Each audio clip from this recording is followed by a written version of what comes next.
Yeah, there it is. Everybody ready? Right. That one's going to work. I'm sure how to fix it. I think it's consent to go through. Okay. I can try to get try the IT back here. Are you moving? Okay. What about right here? Well, just only because you had to get up so I could get out, and I would prefer not to take inconvenience.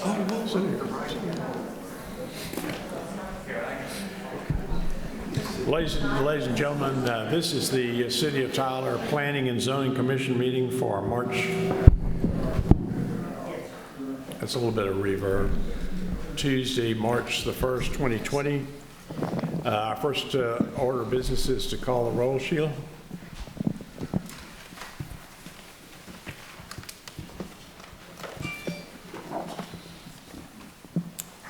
Yes, sir. Commissioner Nichols.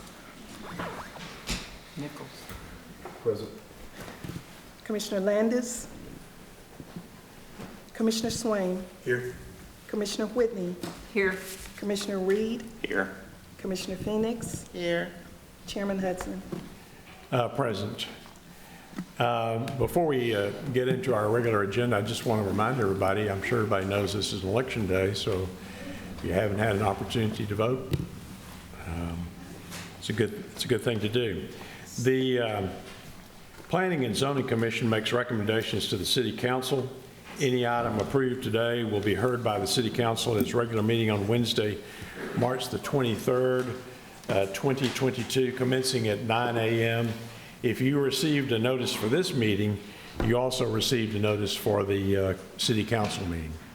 Subdivision plats are approved by the Planning and Zoning Commission solely unless there is a request for waiver of escrow fees or construction. Only the City Council makes financial decisions.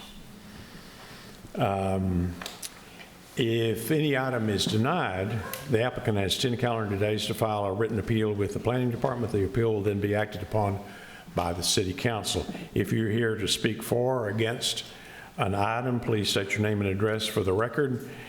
Come to the podium and state your name and address for the record. Comments should be limited to 5 minutes or less, although extensions of time may be granted by the chair upon request. Normally, at the conclusion of these meetings, we have a workshop to plan for the next meeting. Our next workshop will be on March the 15th at 1:30 p.m. And of course, like all of our meetings, they're open to the public, and it will be held in the Tyler Development Center across the street at 423 West Ferguson in the large conference room. The next order of business for us today is the minutes from our last meeting. If commissioners had an opportunity to review the minutes, are there any questions or comments or corrections? Mr. Chairman, I'd like to make a motion that we approve the meeting minutes from February 1st, 2022. Mr. Reed makes the motion to approve. Ms. Phoenix seconds. Any discussion? All those in favor say aye. Aye. Any opposed? Minutes from our last meeting are approved. During our last meeting, we had some items that were tabled, and so the first order of business is to remove those items from the table as they're called. And the first one is A21009 Genneco, West Mud Creek, and Robert Fair. Is there a motion to remove that item from? Mr. Chairman, I make a motion that we remove A21-009 from the tabled items. Second. Is there a second? Motion been made and seconded to remove that item from the chair. All those in favor say aye. Aye. Aye. So that's that item is now before us. Tharani? Good afternoon, Commissioners, and good afternoon to everyone present here. This is a request for voluntary annexation. This property is located along US 69 North. This is approximately 32.78 acres. This application was tabled in the last PZ meeting as there were neighbors who had questions and concerns regarding the development. Going through that development, this will change the city limits of Tyler, also the City Council District 3. Also, the applicant is proposing for a zone change to establish zoning for R1D, which is single-family detached and attached residential district, a PMF, which is in 5 acres of that particular lot that you're seeing out there, but for a planned multifamily district with the final site narrative, and also a strip that's along 69 North for C2, a general commercial district. That's the site, that's the plan. The applicant is proposing single-family attached and detached units for R1D, as R1D allows for that. And in the PMF tract, which is the 5-point-some acres, the applicant is proposing 1-story attached townhomes. They have indicated that it will be similar to Amberwood Estates on Roy Road, which the applicant owns as well. The site narrative for the PMF, the setback front would be 19, side interior would be 0, side 5, other side interior would, other side would be 5 feet, and the rear would be 20 feet. The density will be similar to single family. Density will be 7 units per acre, and the height is 42 feet. Also, the applicant has indicated that they will provide usable open space, which for PMF will be 300 square feet per dwelling unit, and that will be a part of the site narrative as well. Signage, landscape, and parking would be as per UDC, and that's the C2 strip along Old Ranch Road, and that's the aerial view of the property. We did have some neighbors. Out of the 12 notices that was sent, not one was received in favor and 4 in opposition to the request, and they were all present in the last meeting. They had questions about drainage, and also they had concerns about the multifamily piece of it, and the applicant has met with the neighbors since then, and they did clarify the proposal that they're going to propose, which is going to be a single-story attached houses. And also, they indicated that the 70 feet would be a buffer between the subject property and the subdivision to the south, and that 70 feet buffer is deeded to the HOA of that same subdivision. So that was clarified in the meeting that they had as well, and the applicant is here today if you have more questions.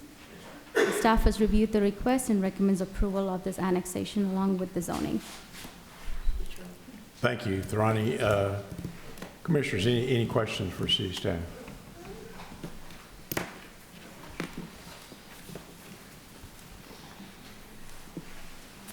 If not, I only have one card, and that's from Mr. Brewer. Mr. Brewer, Trey Brewer, if you'd come and state your name and address for the record. Hey, Trey Brewer, 1350 Dominion Plaza, with the Geneco Group. We're trying to get, can we project this? Yeah.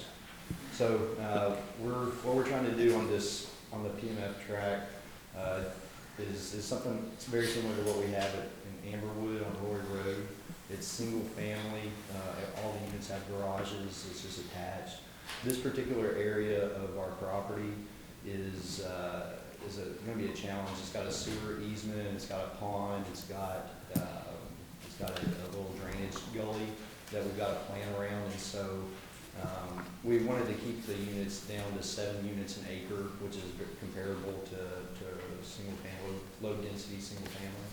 And so this is the product that we want to put there. We met with the neighbors and addressed the concerns that we could, and we're happy to continue working with them in whatever way you guys see fit. So, any questions? Thank you, Mr. Brewer. Any questions for Mr. Brewer? Thank you for your time and presence here today. That is the only card I have on this item, but are there persons here who would like to speak on this item, ask questions, testify in favor or against? I know there's some folks here last time. They're evidently not here today. I'm assuming that their concerns have been addressed. If not, is there a commissioner who'd like to make a motion? Mr. Chairman, I move that we approve A21-009. Second. Motion's been made and seconded to approve this zoning item All those in favor say aye. Aye. Any opposed? Item's approved. Good luck with your project. The next item on the agenda is also tabled, PD 22-002 RHP Real Estate. Is there a motion to remove that item from the table?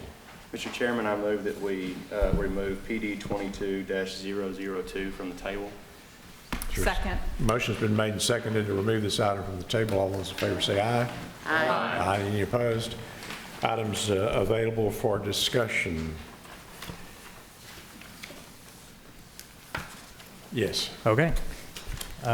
This is PD 22-002. Previously, the applicant was requesting a zone change from C2 to PMXD1 to allow for mixed use. The applicant has since changed that and is now requesting for RMF residential multifamily. Okay. The applicant's requesting the zone change to develop multifamily units, the standard with an RMF zoning. The adjacent properties are zoned M1 to the north and RMF, and as well as C2. The adjacent properties to the east and to the south are all in Zone 2 of the Tyler ETJ. And then the adjacent property to the west is Zone C2. And a little further to the west is where the newer Walmart is. The future land use guide identifies this property as general commercial. This request would amend the future land use guide to be multifamily.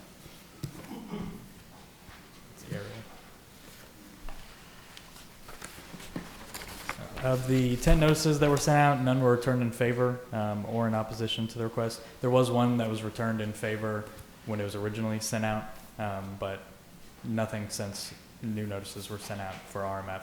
So no notices were returned in favor or in opposition, and staff recommends approval of this request. Thank you, Caleb. Any questions? Are there persons? I only have one card, and that's from Skip Ogle. Mr. Ogle is here. Mr. Chairman, Commissioners, staff, thank you for having me today. I'm representing the purchasers of this property, which is located, for the audience, east of Loop 323 by the new Walmart on Highway 31. So we're on the far east side of town.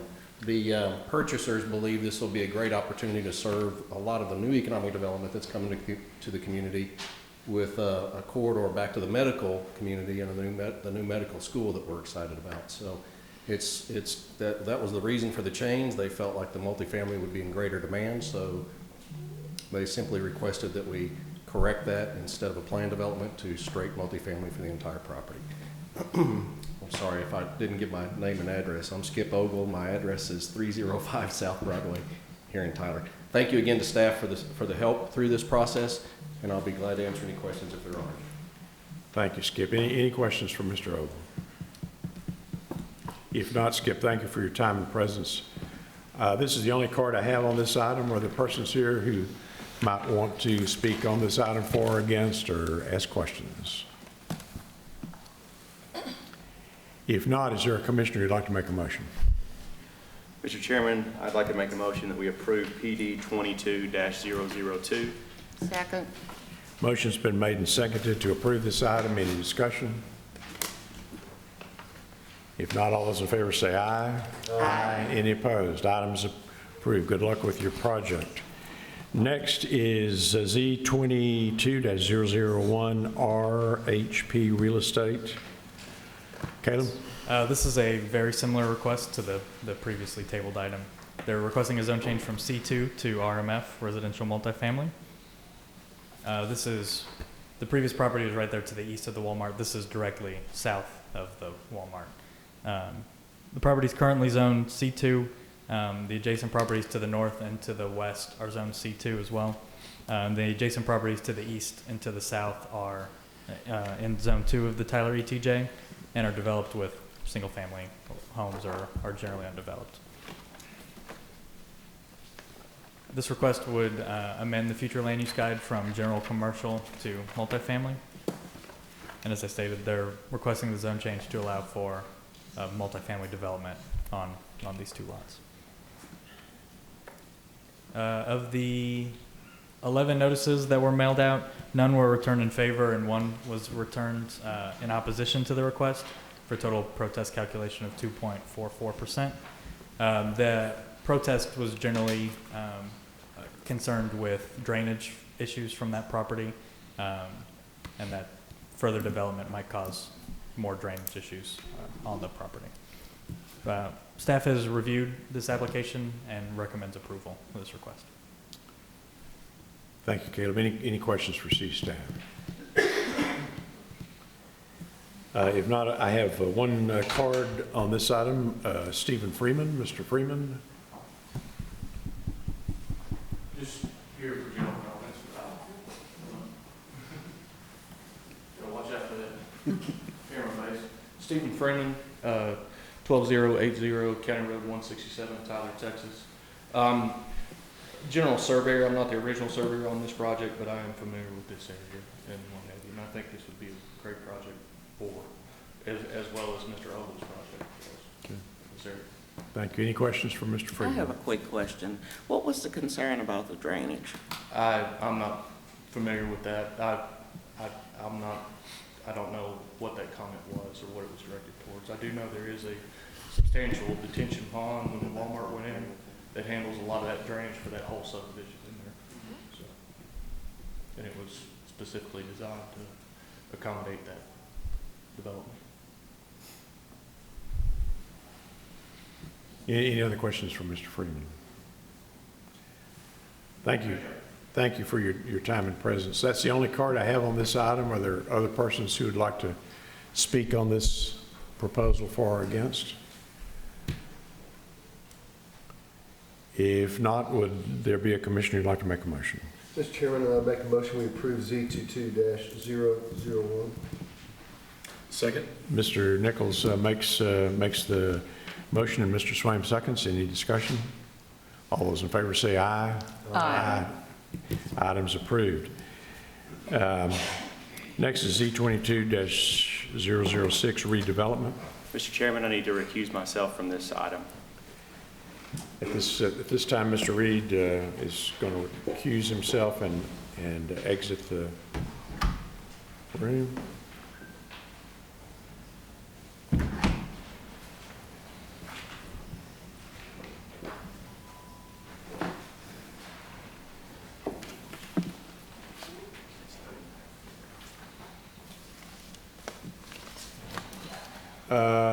Tharani.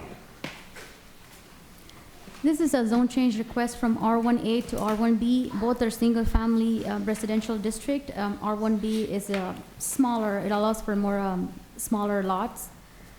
The subject property, if you could see, it's to the north and south of the already platted lots along Crooked Trail, and also some of the lots to the southeast of Crooked Trail. So that's the subject property. To the north, the property is zoned R1A and is location of a cemetery, and the property to the west is zoned R1D and is undeveloped. The properties to the east are zoned R1A and PCD and is developed with single-family homes and also some commercial uses. The properties to the south are zoned AG, which is agriculture, and AR, adaptive reuse, and is also developed with single-family homes. With the future land use guide, this would be consistent with the future land use guide as it identifies this area as single-family, medium, low density. The applicant is requesting to develop the 103 single-family homes. A preliminary plat was approved for this entire area called Cumberland Place West, and that had 83 lots. So the applicant is proposing to increase the lots that could be allowed, so that's why the R1B zoning.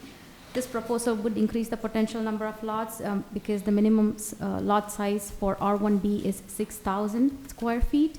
R1A would allow for 9,000 square feet homes, and this would be 6,000 square feet homes. Even though the applicant has indicated that they are planning to do 103 lots, since this is a straight zoning, it's not a planned zoning, it couldn't be locked into that particular number of lots, but that's what the applicant has indicated that their proposal would be.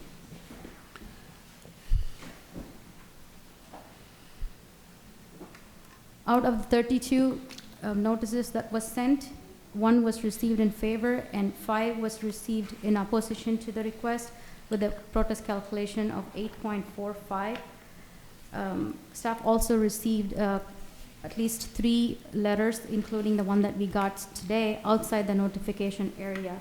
The opposition were concerned about traffic along Crook Trail and the smaller lots that was proposed, and decrease in the property values, and also buffer and landscaping, and also express the desire for the possibility of a gated subdivision if this development were to occur.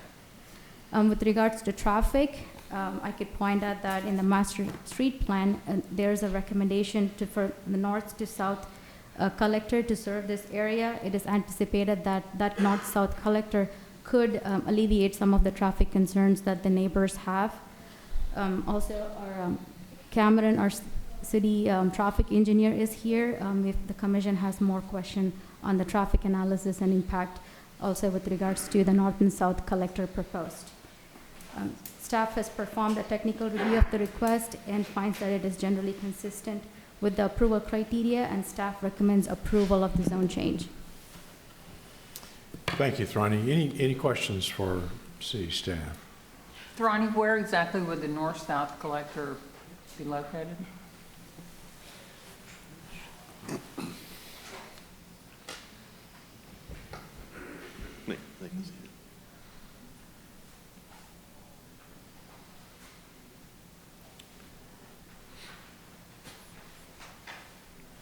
And Ronnie, you said those that protested stated it was pertaining to a decrease in their property value? Yes. So the red line there is the proposed north-south. Collector. Okay. Also, I would like to indicate that the applicant had met with the neighbors, and they have heard their concerns, and they are still in talks with the neighbors of what they could do to address some of the concerns.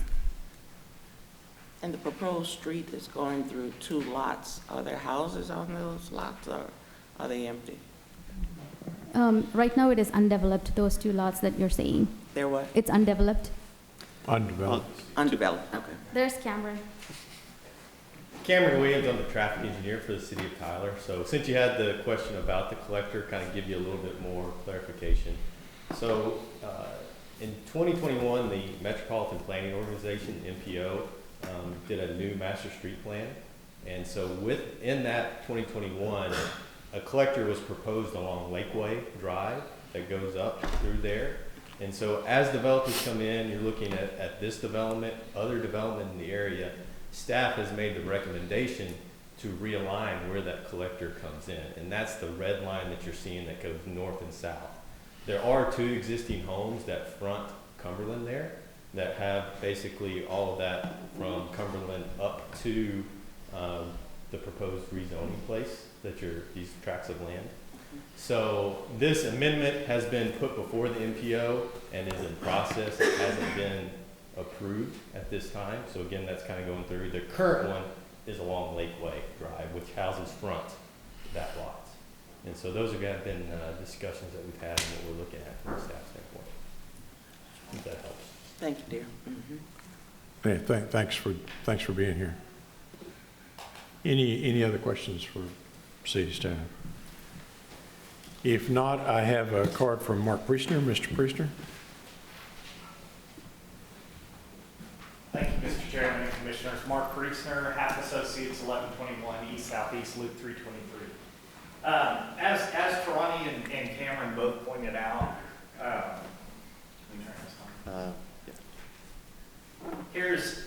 This is what we've been talking about. So where that red line was on the map that you saw, that's this road across here. So what the city's proposing is that it be extended south and north up through here. So what ends up happening is the lot count probably goes down by 3 or 4 more lots than what we're proposing. A couple things that I want to point out. Number one, regardless of how the collector ends up being put in, what Cameron was talking about, currently this is shown as the collector and it's coming up through there. This road is already built and platted.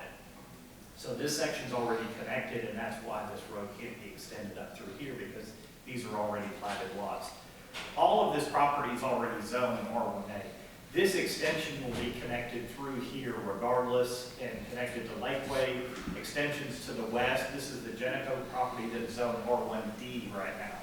So the proposed R1B is to serve as a buffer between the R1A to the east and the R1D to the west. So it would go R1A, B, and then D. So the change, it is an increase in lots, but it's an increase from 83 to 106. So 23 lots right now. The biggest thing of note, though, is this is zoned R1A right now. The lots that are fronting up and back up to the existing Crooked Trail are all 9,000 square foot lots. So these lots, even though we're proposing them zoned as R1B, they're sized as R1A lots. The setbacks, the rear and front setbacks for R1B and R1A are identical. So the setbacks and the placement of the house is no different whether it's R1A or R1B. The difference is the overall size of the house and the size of the lot. So there is an increase in the number of lots. One of the things to note, though, is in this case, under the R1A that's currently in place, the deed restrictions have an 1,100 square foot house minimum. Under the developer's proposed restrictions for the R1B, it will be a 1,500 square foot house minimum. So they're actually increasing the minimum house size, even though the lot is smaller. And that's just a component of what's in place right now today. So the deed restrictions that are on there right now have 1,100. We're proposing to raise that up to 1,500. After meeting with the neighbors, the developer has talked to the HOA back and forth. And you know, we understand nobody wants development behind them. It is beautiful back there, lots of big trees, and it just is not developed. And so it is a change, regardless of what goes in. But I think it's important to look at, from the commissioner's standpoint, is look at what's existing now from a zoning and ability to develop standpoint and what's being proposed. So what he's talked with them about, so these, what I'm pointing out, the 6 lots with the X's on them, all of these are 9,000 square foot minimum lots. So all of the ones that are currently backing up to the existing Crooked Trail are the R1A size. He's also offered to go ahead and include an additional tree buffer along there. Now, keep in mind, this is straight zoning, so you know the tree buffer and these things that we're talking about can't be a condition of zoning, but there's something that he's offered up that he would do as part of his deed restrictions. Another item, and a lot of the talk that you'll hear today, is about making Crooked Trail a private street and gating it. You know, that's a whole different process. That's going through council to get the street abandoned, and that will have to be looked at from that standpoint.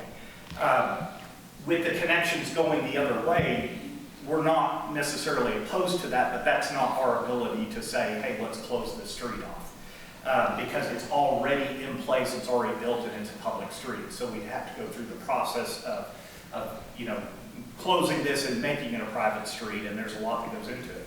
However, one of the things that we've talked with Cameron about in the city is possibly going in and looking at some kind of traffic calming measure that could be put in there right now. Something that would help it's kind of a pinch point where we reduce the curb and gutter width down. It still meets all the fire code requirements, but it slows down traffic, and we would add landscaping and things like that. So it looks like what we're trying to do is encourage traffic to go to the west. And again, as Cameron pointed out, once that collector comes into play, that's an additional 2 more access points. So we're proposing 3 to the west, 1 to the east, and then there will be 2 more coming in. So at the end of the day, when it's all said and done, you'll have a lot less impact on Crooked Trail. But in the short term, obviously, there will be some, the current houses that are under construction now only have access to Crooked Trail. But what we'd be proposing is it connect to the Lakeway Drive. The developer would start in that quadrant. So we'd only start on the houses adjacent to Lakeway to get that going and get the houses going that way. And he would also put in his restrictions on the building that no construction traffic, no construction workers use Crooked Trail in any way. So I know there's going to be a lot of comments and more questions for me later, but that's kind of in a nutshell, that's what we're proposing and why. I'd be happy to answer any questions, but I'm sure there's a lot of people here to talk to. You'll have more for me later. Mark, the previous screen we had up there, yes, what's the total count on all those lots? This is 106. That's 106 lots. Yes.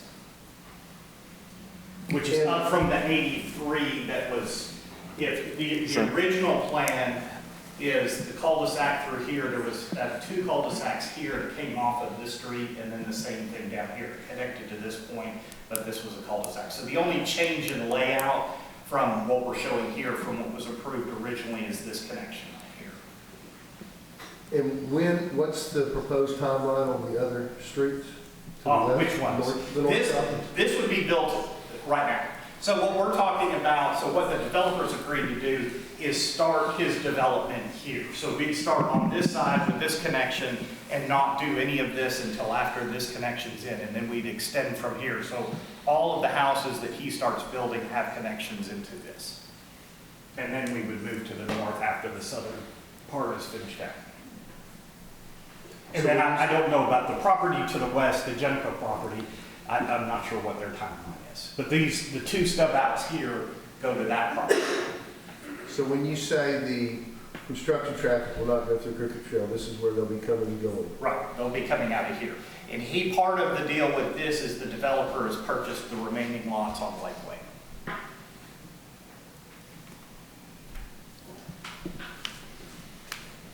And all the lots on the east side, they're 9,000 square feet. These 6 are. 1, 2, 3, So yeah, these 6 right here But the others, they're bigger than 6,000. 6,000 is just the zoning that it falls under. Most of them are around 7,000 to 7,500. is there a reasoning why you want to switch from R1A to R1B for those? This is the footprint that the developer's been building. They did the project on Golden Road. This is what they build, and this is what they do well.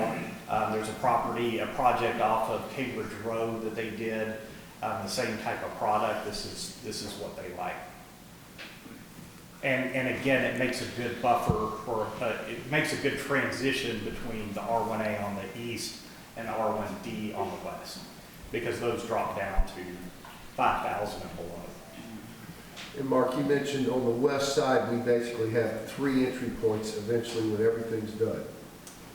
2 entry points going to the west, 1 to the south. There will be an additional to the south and additional to the north when we determine exactly where that collector is going.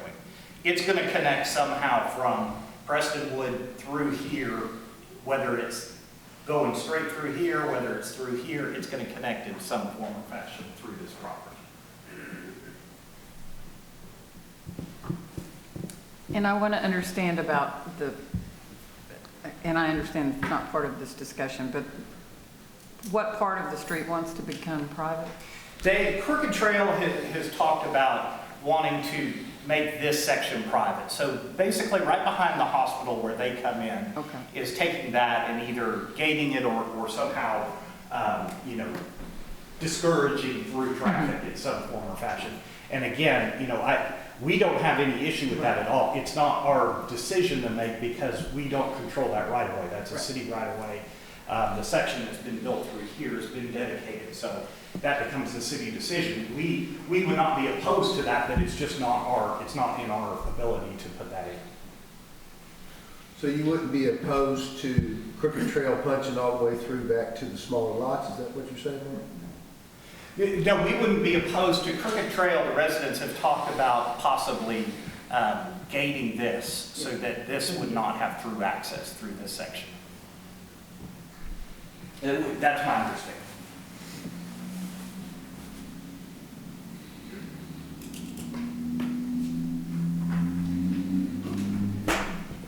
Commissioners, any other questions for Mr. Priestner? I won't go far, I promise. Thank you. The next card I have is from Stephen Freeman.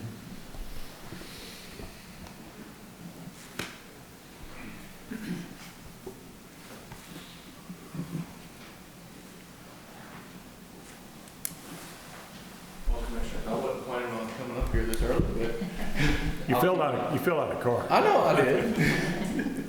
Stephen Freeman, 12080 County Road 167, Tyler, Texas, 75706 or 75703. I am the surveyor of record on this project, as I have been for this developer on multiple other projects within this city. Very quality developer, as some of y'all know. They built a very quality house. I was pleased to hear what Mr. Priestner said about the increase in square footage for the restrictions that they are planning to do here. I think that'll be a benefit to this neighborhood and be a little more conforming to the existing lots, especially the ones that are along Lakeway, the existing houses there. Also, as he alluded to, the developer is buying the Lakeway lots that the current owner has there. We just went through a rezoning, or not a rezoning, but a replat process for that, and I believe they have plans to start building those houses there. So I will be the one working on the phases if it's approved. And go from there. So if I have, y'all have any other questions for me or down the line? Any other questions for Mr. Freeman? Thanks again for your time and presence. The next card I have is from Trey Brewer. Mr. Brewer.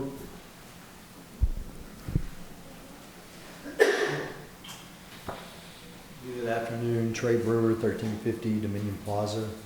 I represent the Genico Group that owns the land to the west in yellow.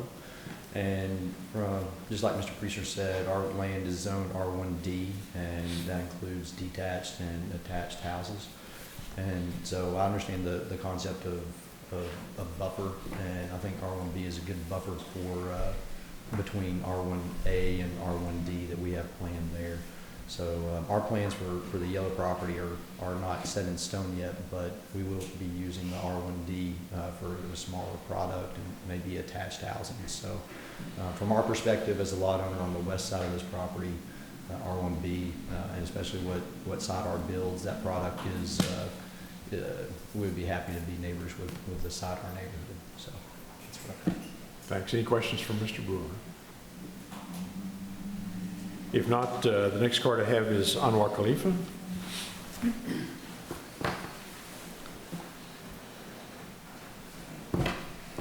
I'm Anwar Khalifa, 5704 Churchill Drive, Tyler, Texas, 75703. They keep talking about a neighborhood meeting. I own 8 to 12 lots in this area. I was never notified of any kind of neighborhood meeting. What concerns me the most is the lots that they want to redo as R1B on Crooked Trail. The lots, when I bought my lots, all of those were already platted for R1A. They're 95 by 130 lots. They're about 12,000 square foot lots, not 9,000 square feet. The product that we're putting in there is 400,000 to 500,000 and up. And they're planning on homes that are 250 to 300,000 in this new development. There's a lot of people that's going to be affected with valuation if you allow the lots on Crooked Trail to be made in the middle of all the big houses, in the middle of all the big lots. You're going to have little 60-foot wide lots amongst 95. You're going to have $250,000 homes with $500,000 homes. And this is a big problem across Tyler, that y'all allow things like this. I don't have any problem with the raw land to the north or the south, because that's undeveloped land, and that's, there's property rights in Texas, and I believe heavily in that. But the lots on Crooked Trail should not be rezoned or not be minimized. The restrictions right now for that street is 2,200 square foot homes, not 1,500, not 1,100. These are the restrictions that are filed in record for all the lots on Crooked Trail in the new area that I'm in. And they're going to be building 1,500 to, 1,800 square foot homes. I don't know their range, but it's probably right.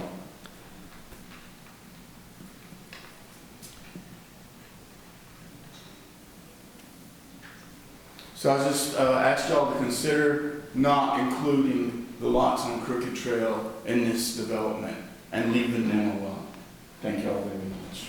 Thank you. Any questions from Mr. Khalifa? Thank you for your time and presence. I have a card from Rennie Lawler, is that? Ronnie? Ronnie? Mr. Lawler? Good afternoon. Sorry, I'm not that tall, so I have to adjust the mic so everybody can hear me. Ronnie Lawler, 8315 Crooked Trail. So I live right on this street. I have 3 boys that play on this street every single day. I also happen to have a 4,900 square foot house with 3/4 acre of a lot that would be drastically affected if this improvement, loosely, was to be approved.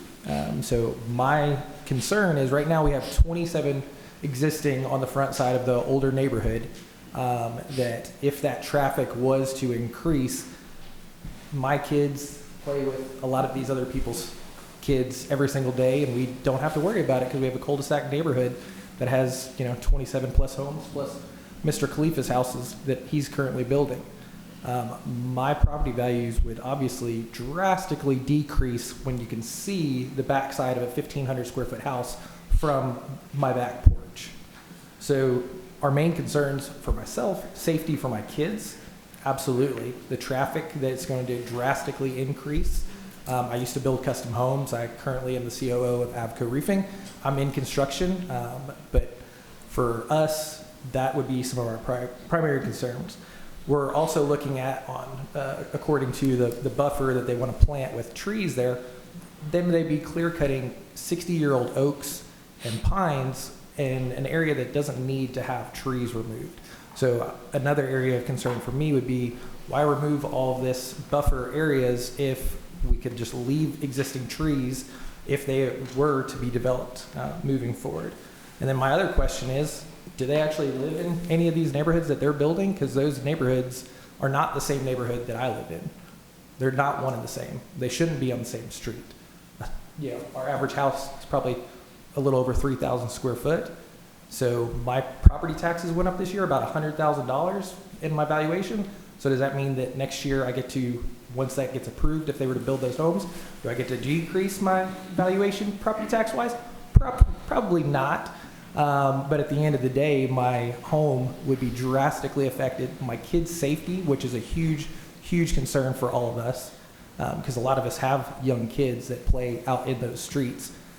So those are some of the primary concerns. So going from 83 original lots that were approved to, what did he say? I think 106 was what he was requesting. That's still a drastic increase. But in my 2 cents, definitely, I don't want to see it happening, but I'd be more than happy to answer any kind of questions. Mr. Lawler, can you show us which house is yours? Yeah, absolutely.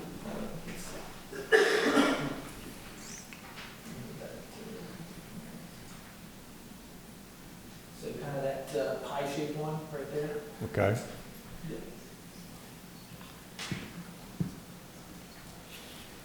If you can zoom in here. So mine is this 4th lot, this larger lot that's right there. So mine's diagonal right from the back side of those. I'll be able to see those from my back porch. All right. Any questions for Mr. Lawler? Appreciate your time and testimony. Appreciate you being here. I have a card from Jacqueline Humfeld and Max Dietrich. Those folks here? Good.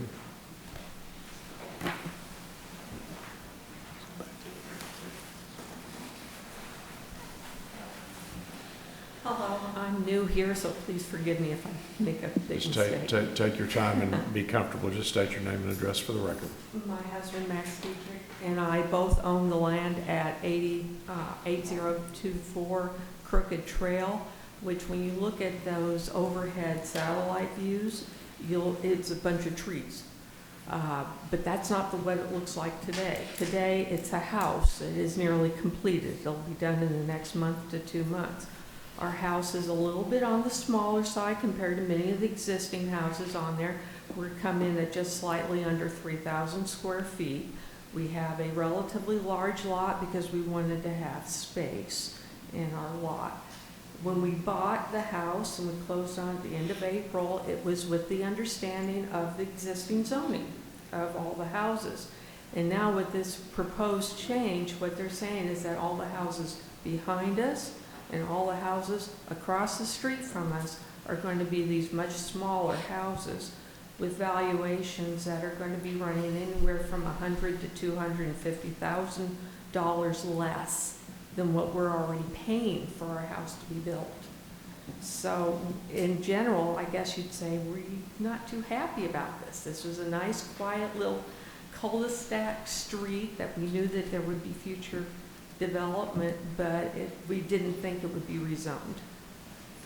So when you had that list of 4 things that you're looking for in terms of zoning, or I guess it's 5 maybe, item D, I would say is that the new proposed houses are much smaller, much cheaper, much more packed together than the conformance of the existing neighborhood.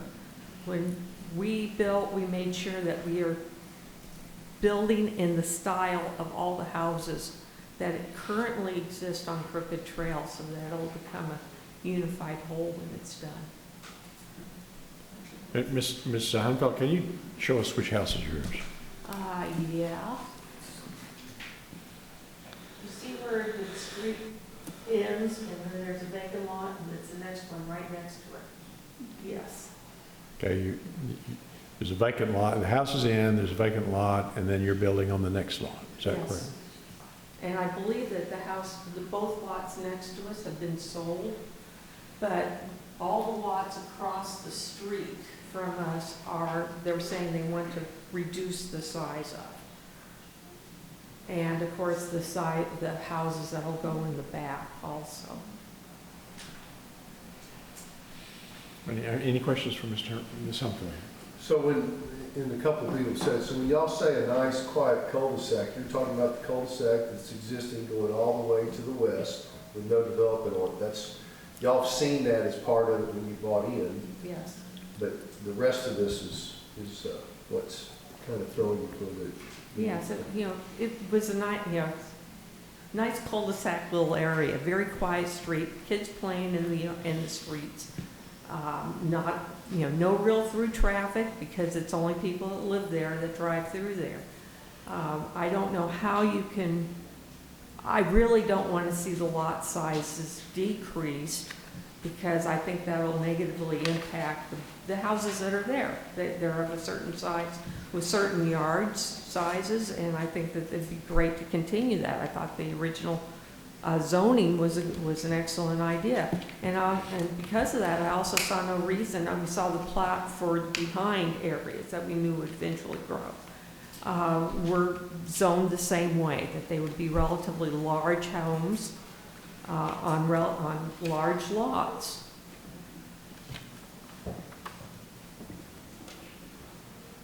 All right. Any other questions, Beth? I have a question.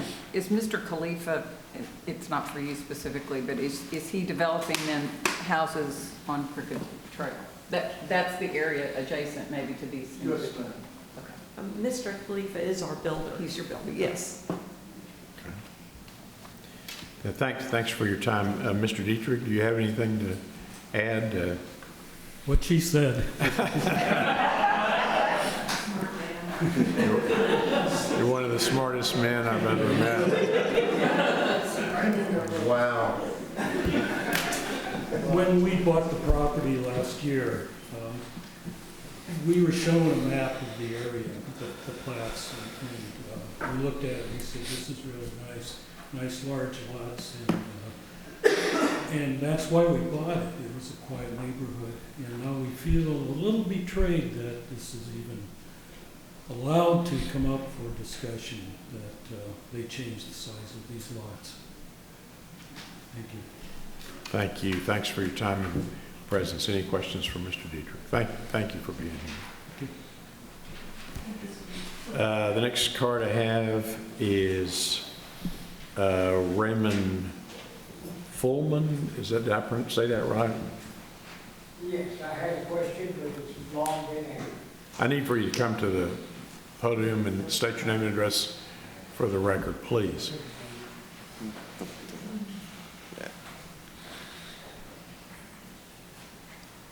question was the land, has it been checked by the Corps of Engineers on wetlands or anything like that?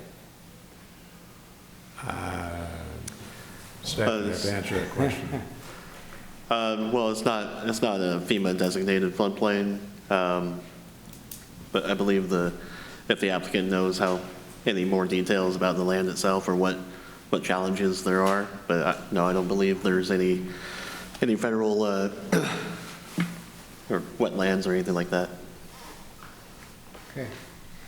Thanks. And you're at 8415 Crooked Trail, is that correct?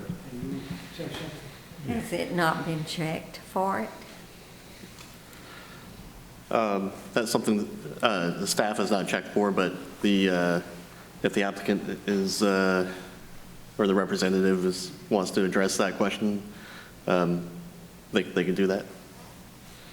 We'll ask the representative of the developer that exact question, and I appreciate both of you being here today. And we also live on Crooked Trail, 8415, and we like our area. We used to drive through there. You know, you couldn't drive through, but we'd drive around through there looking for a house. And we finally found one that suited us because it was a cul-de-sac. And now this is going to happen. It's really upset us. Can you show me which house is yours? It's 8415. That's helpful. It's the fourth house on the left. Oh. It's closer to Cumberland. Right there. Right there. Okay. So how many years have you lived there? 5. How long? 5. 5. All right. Thank both of you for your time and presence. We'll try to get your question asked. Thank you. I have a card from Melanie Clifton. Ms. Clifton? Yes, sir.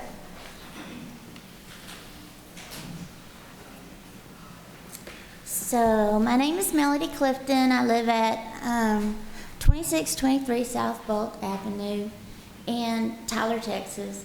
And I was just coming in to let the residents of Crooked Trail know my dealings with Mr. Reed and Sadar Buildings.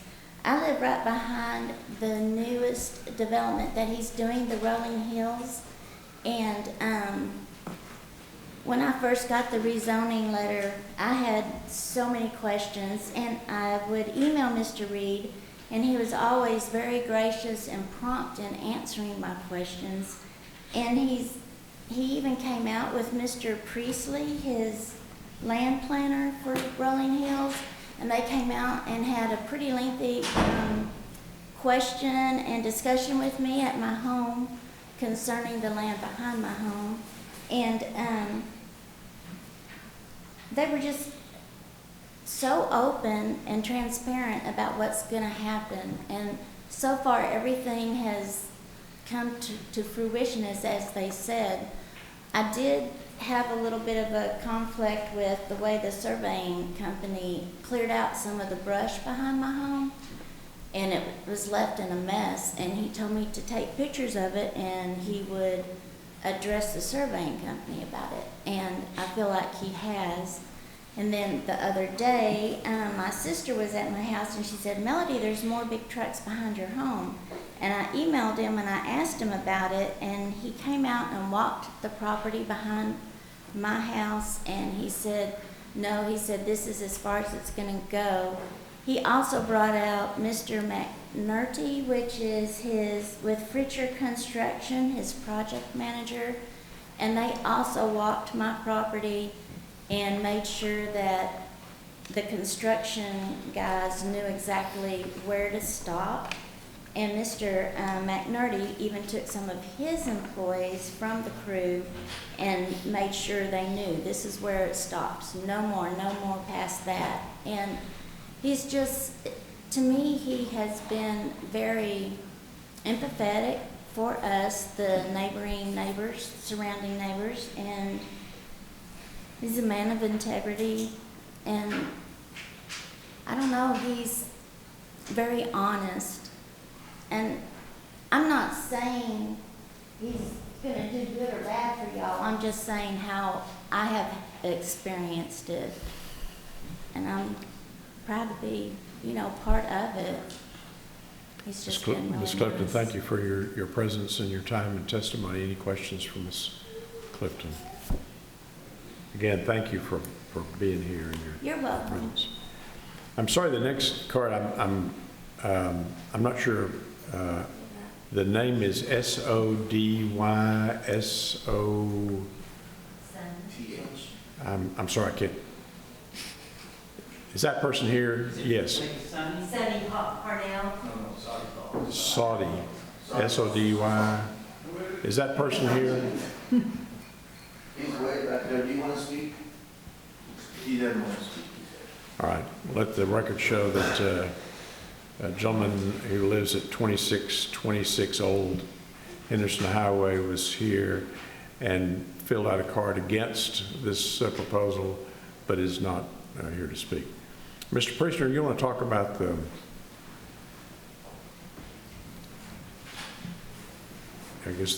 existing condition of the land, whether there's a floodplain or... Yeah, there is no floodplain on the property. In typical development, as we go through, when the surveys are done and you identify all of the easements and tract boundaries, anything that encumbers the land, looking at floodplain maps are part of that. That's the thing that would trigger any type of Corps of Engineer review of the property, and there isn't any on this property. As you go further west, as you get into those creeks that go through the Jennicove tract, there's a lot of large floodplain through there, but there is none on this property. All right, thank you, Mr. Priestner. Mr. Priester, I do have a quick question. Could you remind us what size house can currently be built and what size house they're desiring for the rezone? 1,200 is the current deed restriction on that property as far as the minimum floor area. They're proposing 1,500 in the new deed restrictions that would go with the R1B. So increasing it from 1,200 to 1,500. So someone could come in and build 1,200 square foot homes as it's zoned. Right, but it is on a larger lot. It's the difference between 9,000 and 6,000. And the thing to point out and remember, under the R1A, this can be re-subdivided just because it was laid out under the preliminary plat as larger lots. R1A is a 9,000 square foot lot minimum. So the property owner has the right to come in and re-subdivide it to a 9,000 square foot minimum. So, Mr. Priester, I think Mr. Khalifa mentioned that there were deed restrictions in place that didn't allow anything less than 2,200 square feet? He said 25, but I just got, the developer just emailed me the deed restrictions right here that say 1,200 square feet. That's not correct. I'm happy to get y'all the restrictions. I'll show you right there.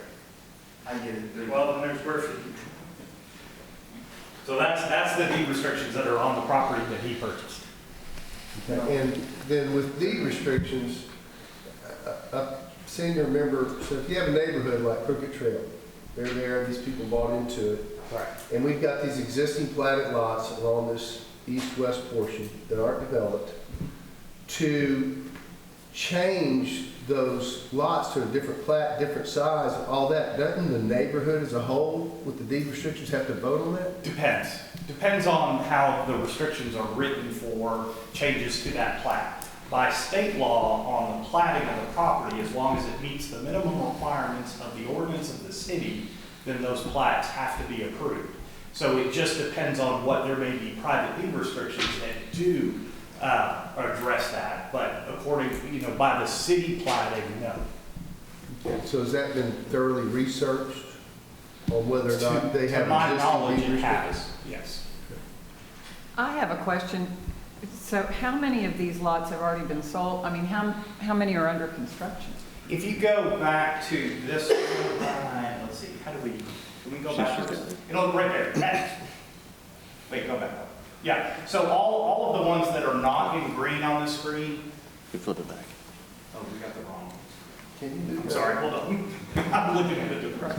All of the lots that are not in green have been sold or are under a different ownership. At the larger size? Correct. And that average size is how many square feet? I don't know that one. I don't know what the existing plat is.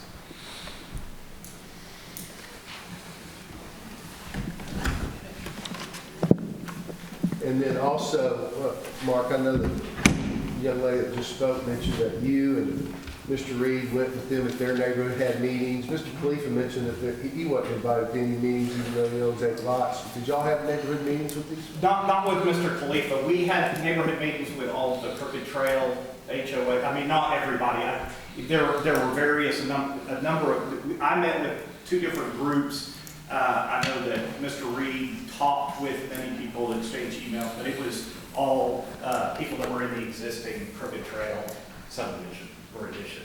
Which is that area to the west, all the existing houses to the east. So then lot owners that are going to have the major effect along the undeveloped portion of the east-west weren't contacted or reached out to. And they're going to have the biggest impact.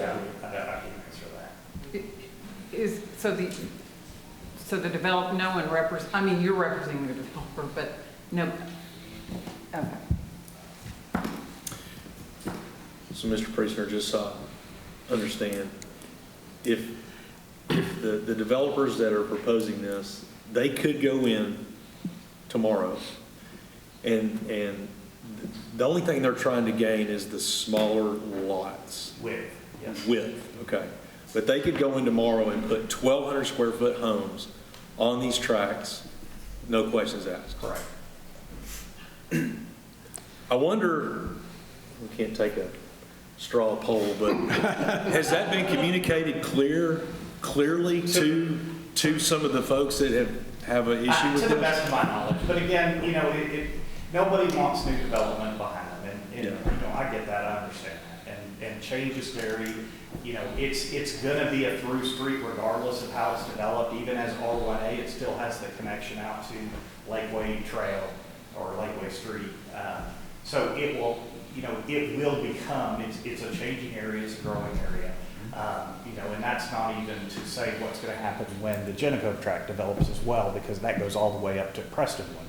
So, you know, it is change. You know, I get that. And, you know, we purposely put larger lots back where they back up to those 3 or 4 houses on Crooked Trail to try to increase the setback on those, just so you would have more natural trees left. But, you know, there's only so much that we can do. So, you know, I get where they're coming from. I understand.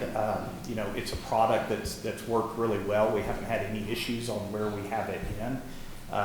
And it's a good transition, again, between the R1D and the R1A. So we feel like this is a good change. And again, we're looking at the difference between R1A and R1B, not necessarily what Crooked Trail has developed and R1B. I guess my question is the lots in green that you're showing, that you're proposing to be smaller. It's, so you have no connection with the people across the street, basically, on Crooked Trail, and those are your lots, Mr. Khalifa, is that correct? Sorry. Okay. The ones in green on the picture. Right. You're actually across Crooked Trail, right? And you're developing. Across the Crooked Trail, I own a corner lot that they're going to be coming in next to, and we're working a deal maybe for a lot swap with another lot they have, so they can have that lot. But yes, And you're developing all the ones across the street. Yes, and there's 2 across the street that aren't mine, and there's 2 or 3 lots on the end that aren't mine, but the remainder of their lots, I either built the houses or own the lots.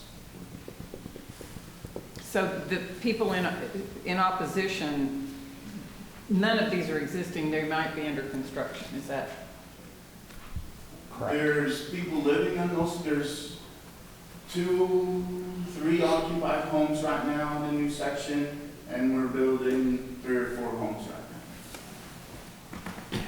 Could I ask Mr. Lawler a question? May I add something? Mr. Priestner. Come to the microphone. Come to the microphone, please.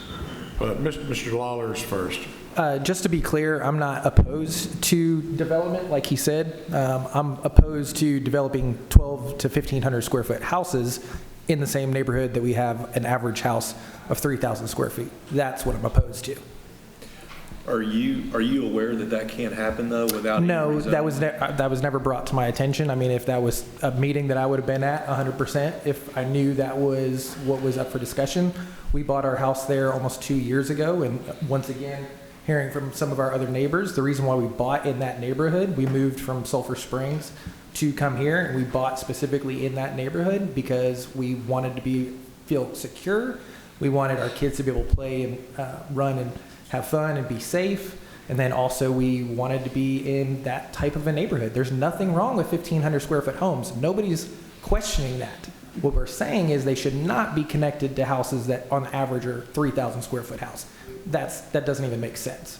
So, But as a matter of purely looking at zoning, Right. I'm not disagreeing I understand. with your philosophy, but purely looking at zoning, are you aware that behind you there could be a 1,200 square foot home? no, but I think Mr. Khalifa was sounded like he might have an objection on that Okay. on that as a matter. But no, I was not aware of that. Okay.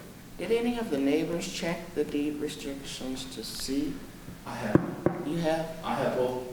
And what Yeah. is the minimum? Mr. Khalifa, if you're going to speak, come to the microphone, stick Yes, there. ma'am. So Mr. Priestner has deliberately and intentionally misled y'all when he told y'all that they got in touch with all the neighbors or met with all the neighbors. I think is exactly what he said, and they have not. He also said that the minimum square footage in the restrictions is 1,200 square foot. He knows better. There's the restrictions and there's an amendment. The restrictions that he's referring to were from 2015. They were amended in 2019 for 2,200 square foot minimum houses on all those lots. So what else has he misled y'all about?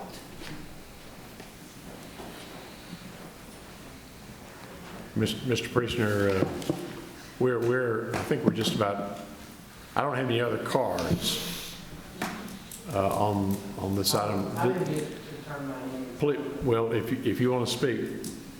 Yeah. Yeah. Yes, ma'am. Just a quick note, and that is that no, we were not contacted, we were not spoken to, and we do have, obviously, there's a house there, it's nearly ready to move into, so I don't know what would stop them from trying to reach us, since they were able to mail us the information. Thank you. Thank you, Ms. Umthal. Yes, sir. Pass your card up and give me your name and address for the record. Got some notes here. Thank you. Yes, yes, you may. My name is Josh Rucker. I'm at 8302 Crooked Trail. And so we have a current HOA. And one of my fears is, does that HOA need to dissolve? Is it going to meet anything? Or, it's not going to help. I don't know what purpose it would serve. It's done great over the last 5 years that I've lived there. And it's done great. We knew the development was coming. Even 5 years ago, we knew when it was a cul-de-sac back there with woods and an old barn fence. You never see that anywhere in the middle of especially down in South Tyler. But we knew that wasn't going to last for long. But I agree with Mr. Khalifa that we knew the homes he was going to be putting in there. We knew there were 2,200 to 2,800, maybe even, there's a few that are maybe even a little larger. Everybody was okay with that. We all chose to stay, or still got people moving in to that area because it goes with the neighborhood. It goes with Crooked Trail. And we knew that there was going to be, many, many more homes to come that would even increase the value of the neighborhood. So it seems like the property has changed hands. Is that correct, Mr. Khalifa? There's a transaction taking place. I believe it's supposed to close on March the 15th. With Sidewalk? Yeah, I believe so. So we're completely opposed to the whole project. We know there's a closing date on March 15th. There's probably nothing that we can do about that. I think just the voice of Crooked Trail in general is just that everybody thought we were going to have comparable homes built in that area and not a production, home. You know, they're beautiful, I've seen them, and whoever spoke about Jimmy Reed earlier, fantastic individual, great guy, our kids go to school together. It just doesn't make sense to put, you know, a dog against a cat. We're on two different sides of the fence as far as the aesthetics of our home, the size of our homes, and things like that. There are 27 kids on Crooked Trail. That's why we moved there. And we thought of ideas from gating the, stuff that we'll try to afford to gate the community, to put speed bumps in, and everybody thinks that's going to be impossible. But I think you got a group of 27 people that are willing to do what it takes to not have to move, to find somewhere else, especially in this market today. So that's all I got to say. Any questions? So where exactly does your HOA extend to? Yeah, so so several times we referred to the where the street was cut and continued. So it's everything that we're talking about is kind of in the curve. Thank you. In the curve here, and then all the way back to Cumberland is the existing 27 homes, and then everybody is voiced down the new Crooked Trail, all the way down to the new cul-de-sac where Mr. Khalifa is developing now. That all makes complete sense. And then I'm at 8302 in the original 27 home development. That's been there for about 23 years. 27 years. And so what was your understanding of the deed restrictions when you, the same as Mr. Khalifa. What he is saying, that everybody was okay knowing that the minimum home would be around 2,200 square feet with, really good looking design and lots that made sense. Another thing, one last thing is, if there's no way to stop this, one of the things that our HOA has proposed to negotiate is that the additional however many homes to go from, from R1A to R1B increases, I think, somewhere around 13 homes. So what if our proposal on the table is to the 6 houses that our neighbors are worried about staring down on, if we were to not build, if they were to not build those 6 houses and save that green belt behind there, it'd allow them to at least build an additional 7. So that's plan B. Plan A, we don't want it to happen. So what I'm hearing from you and your fellow neighborhood members today is y'all want to change the character of the neighborhood. It's a change in the character of the neighborhood to go to the different zoning with the smaller lots and the higher density. Is that fair to say? The original plan. Right. Yeah, I would like to see them rethink this transaction on March 15th of closing and maybe step away from it and let somebody else develop with the same like mind that we all were presented in the beginning. And then what the representative of the builder is saying is that's just kind of their product, is that smaller home.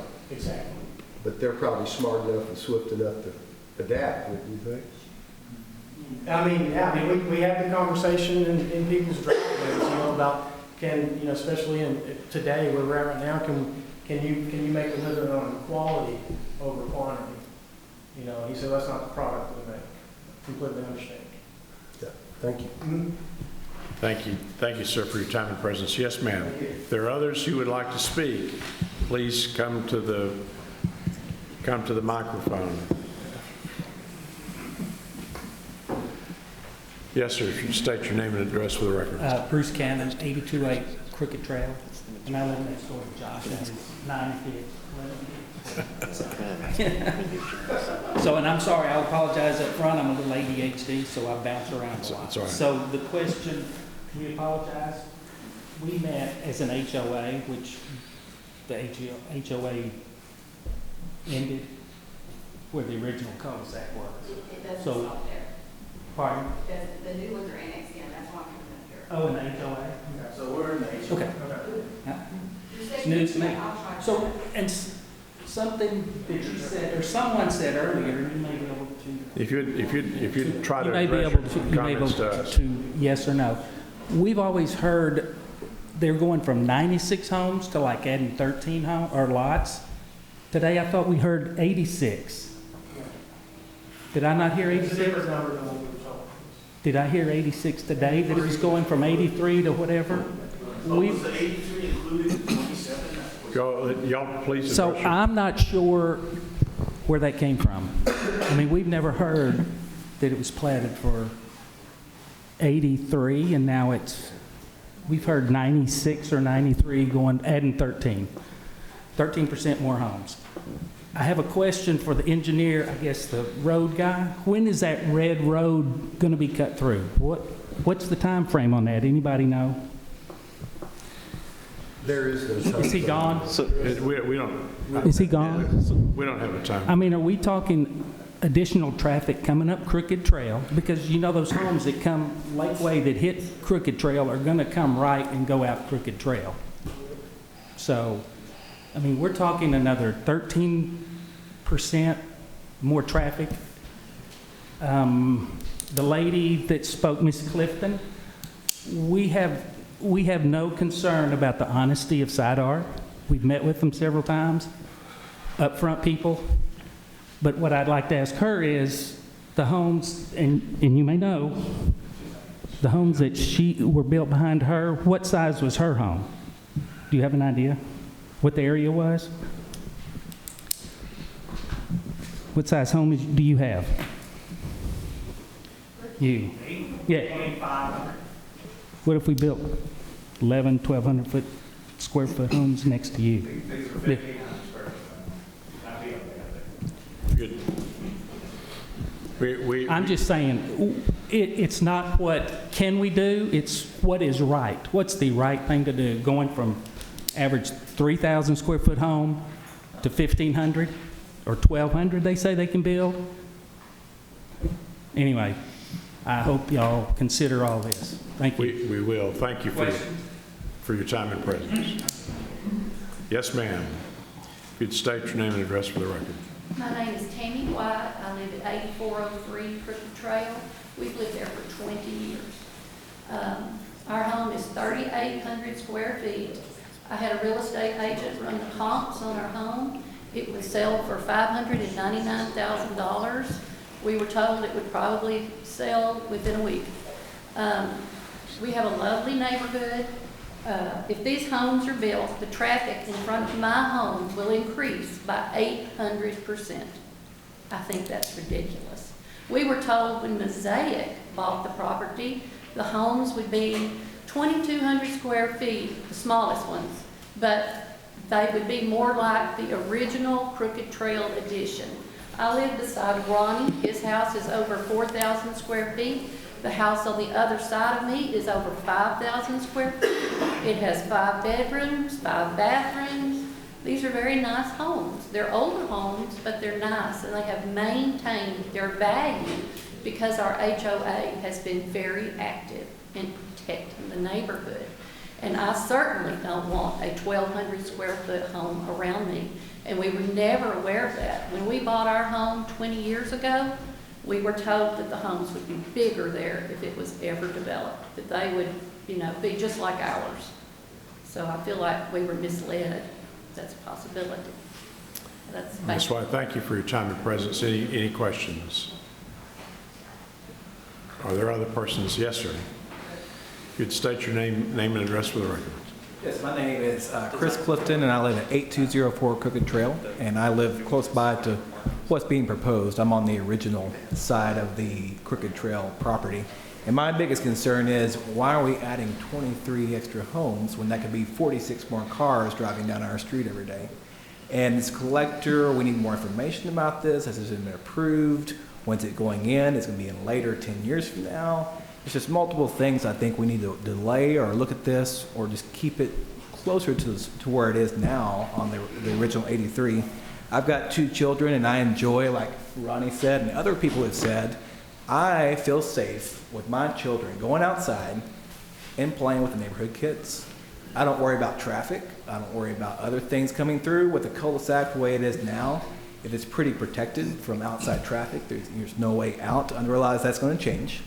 But I'm concerned for my children, for the children that live on our street, We don't have sidewalks in our original portion. Our street is wider, but I think talking with the traffic engineer when I had him come out and see the property, the wider street I think will also encourage people to drive faster down there. Now I know that's not a zoning thing, but traffic is going to be a big part of what affects our neighborhood. And also, I'll keep it short, but just building those smaller homes, they're not matching the homes that are on my side of the street with the 3,000 square feet, just appealing and matching the neighborhood with what's there.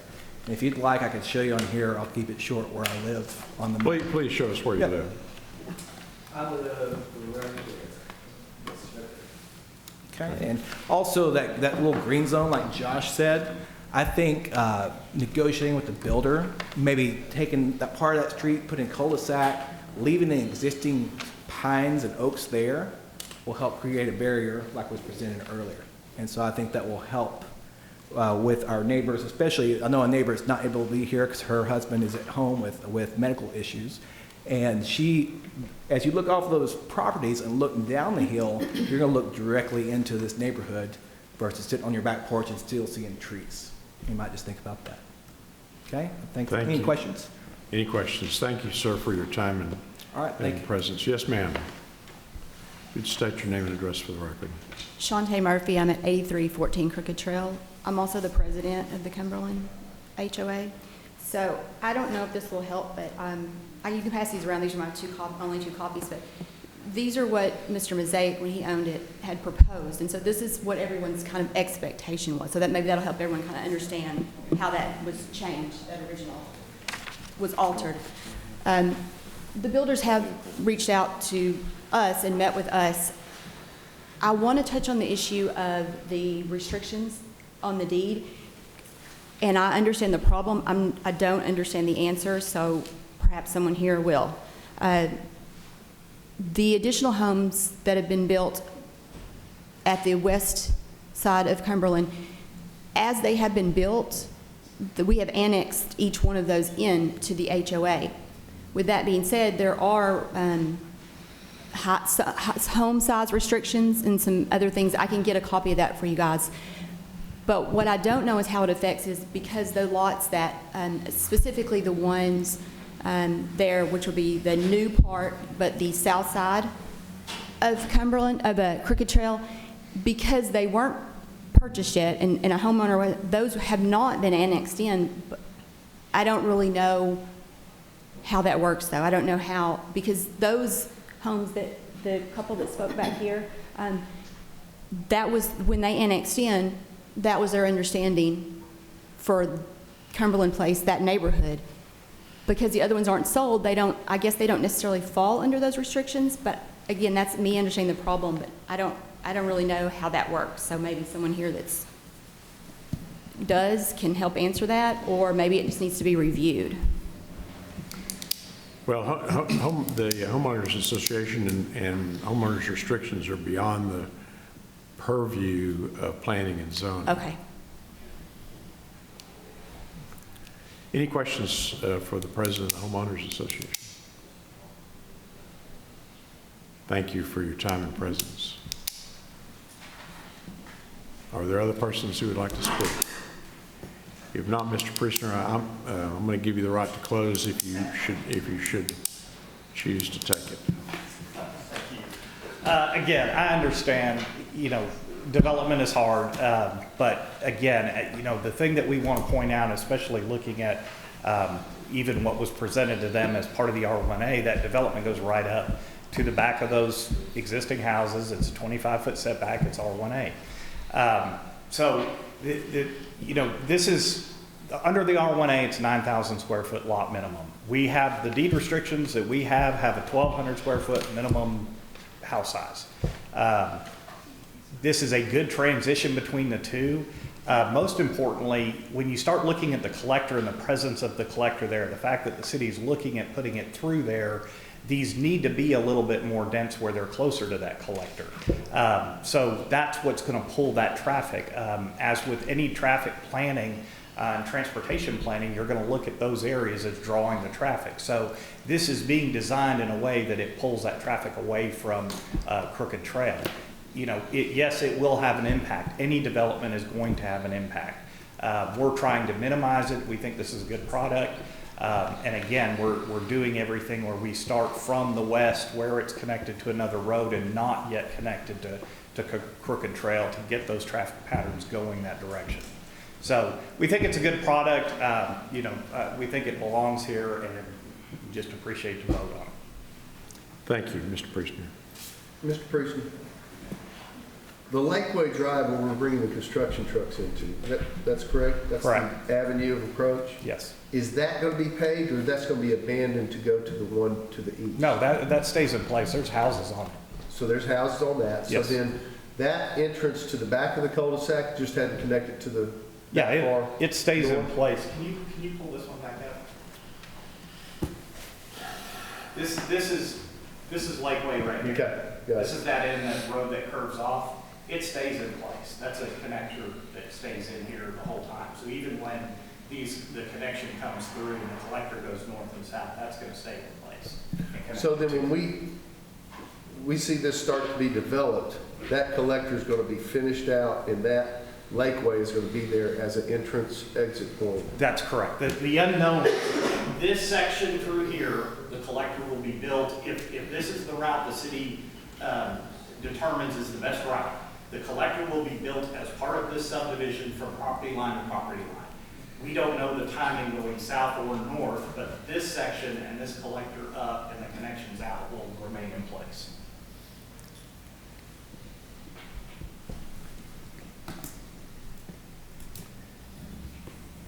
Thanks. Thank you. Thank you. Commissioners, I think we've had a pretty full exposition of this particular proposal, and at this time, I would be interested in any comments or any motion that the commissioners might like to make.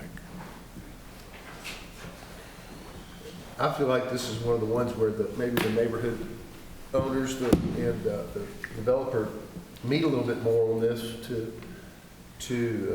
talk a little bit more about options. Because it is what we've heard the whole time, is the changing of the character of the neighborhood. And it's going from one character to another. I mean, we've heard it from everyone that's bought their property there.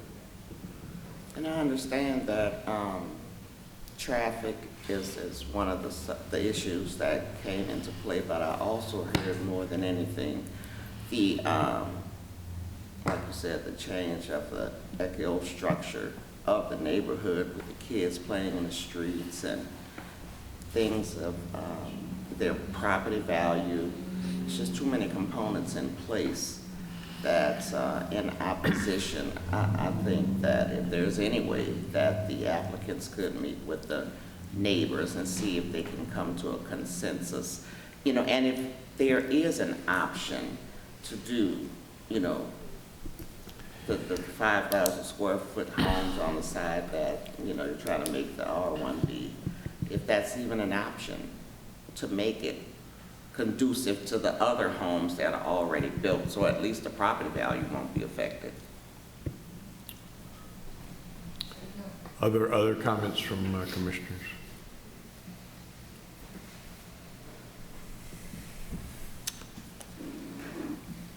Is that something possible, Mr. Priester? Can you all meet with the neighbors in the community and? I mean, respectfully, I think that we are where we are. This is the product that we think belongs here. They don't want any development, so I don't think that waiting any time is going to help. I'd rather have an up or down vote, honestly. Rather have what?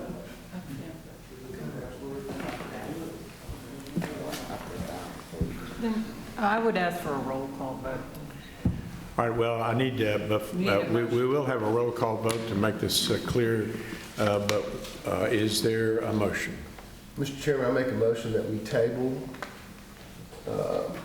Z22-006 to allow time for the developer and the homeowners to meet to further discuss what's fixed to be developed there. Do you have a time frame for that motion, Mr. Nichols? I think 30 days is sufficient. Is there a second to that motion? Second. Motion's been made and seconded to table this item for 30 days. Any discussion? All those in favor say aye. Aye.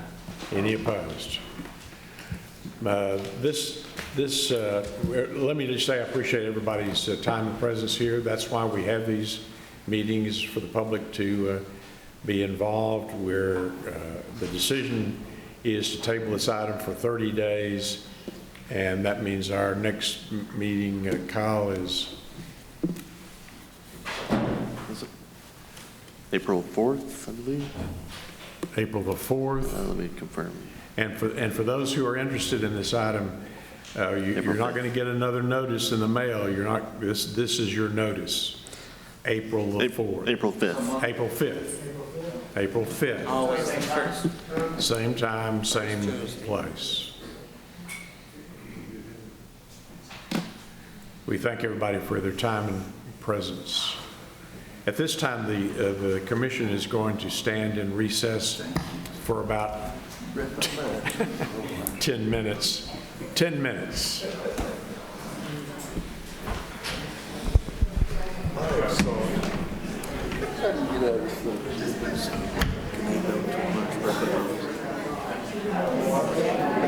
It's not something the city gets involved in.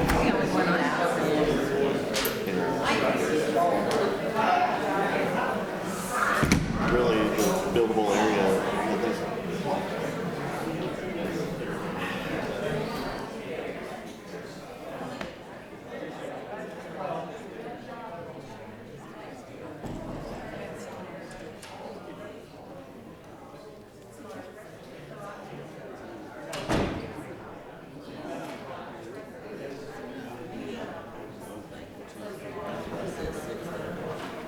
They could. But the city won't even enforce that, so. You doing okay today? Well, that's a minimum time. Worked out yesterday and everything on my body hurt. Yeah, making it.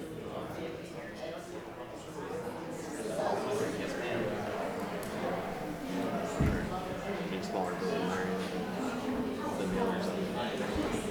But what actually goes there is really better than the maximum from a city perspective. Yeah.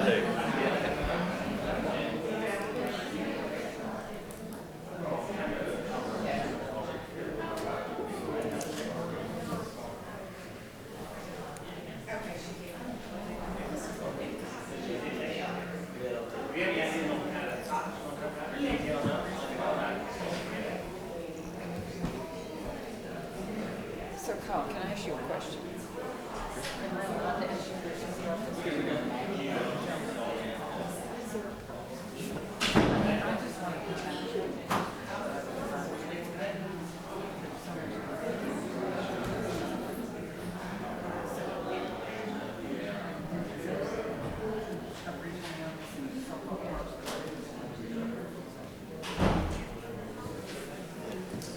I just keep out.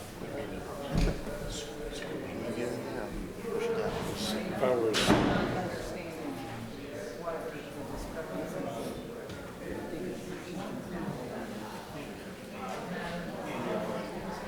the consensus is that meeting is that you're a good guy. Good. At least that came out of it. We appreciate that.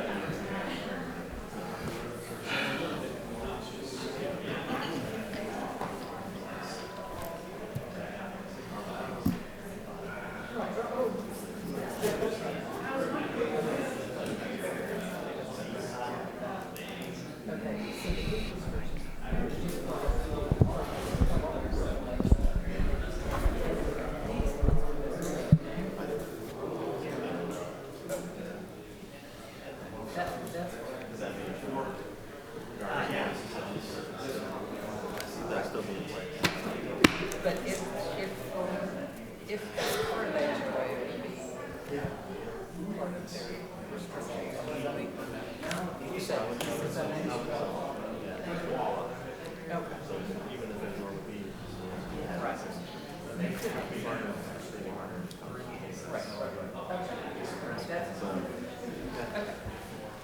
Feel free to. Sure.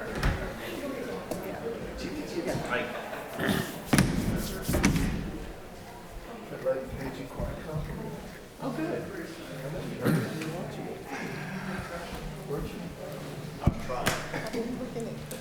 See, I can see my one. It's 3, 2. Yeah, 3.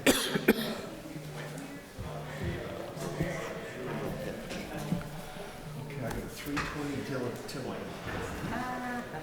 That's what you think. Yeah, I bet you that's free.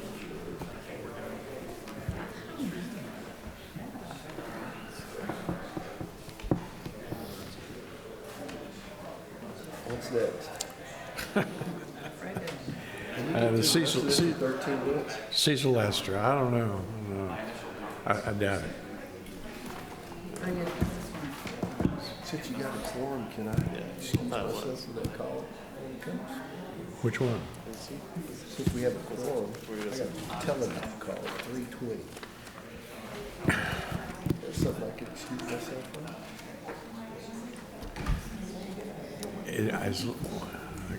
One, two, Blair, three. you got a quorum? We got a quorum. If, I'm gonna have to go back down. yeah, he's got to go out. But you can be on this next. Yeah, but I can be on the next one, but if you're not coming back. Where's that flag? How far down is the flag? It's at the end. Yeah. We got, We've got a lot of zoning. Yeah, I know, so like you tagged it, so they go, hey, look, finish. I told the doc, hey, I'm gonna come by. Send the prescriptions to the house. if you can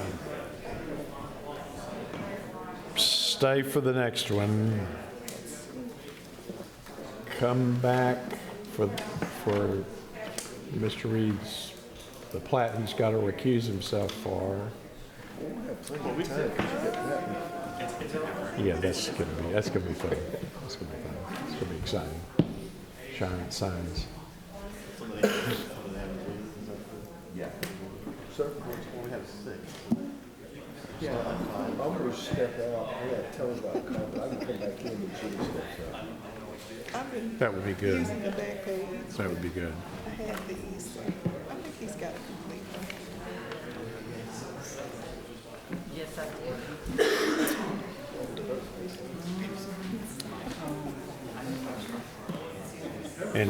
And no peppermint. I mean, I don't know. There's nothing. No.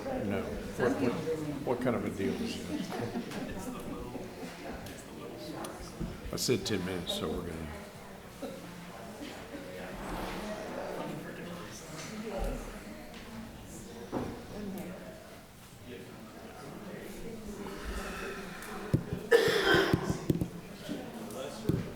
The lesser of the two, you know?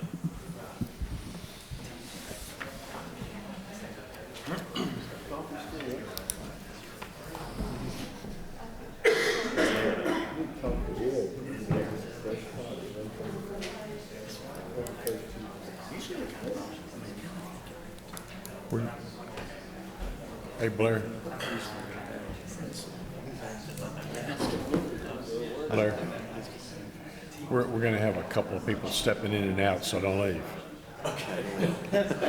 Don't leave. I'm here, man. I'm pumped up after that. That's what I'm talking about. I was the first one got going. I was like, huh, where are we? I was dozing by myself. I just put together Bruce Canyon, I didn't know that. You ready? Kyle, you ready? Who's doing this? She just got appointed. Which one is it? Tharani? Tharani, yep.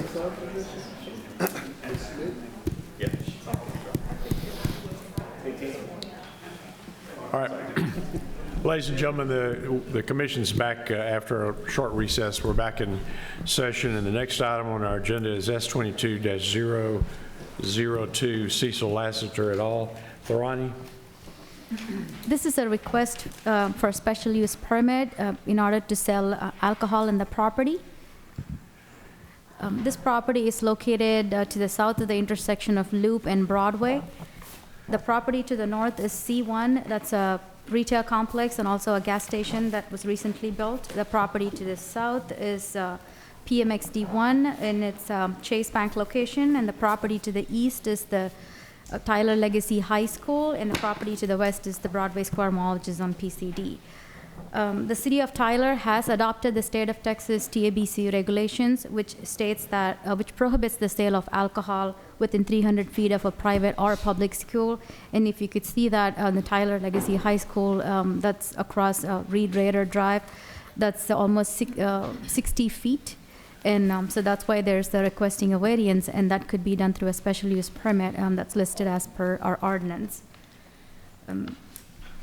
The property was granted a special use permit in 2018, but it was limited to all the existing buildings. And what they're doing right now is they are demolishing the Ken's Pizza and the Five Guys at the building, and they're rebuilding it, and it's going to be Boba's 33. I don't know if I'm saying that right, but it's Boba's 33.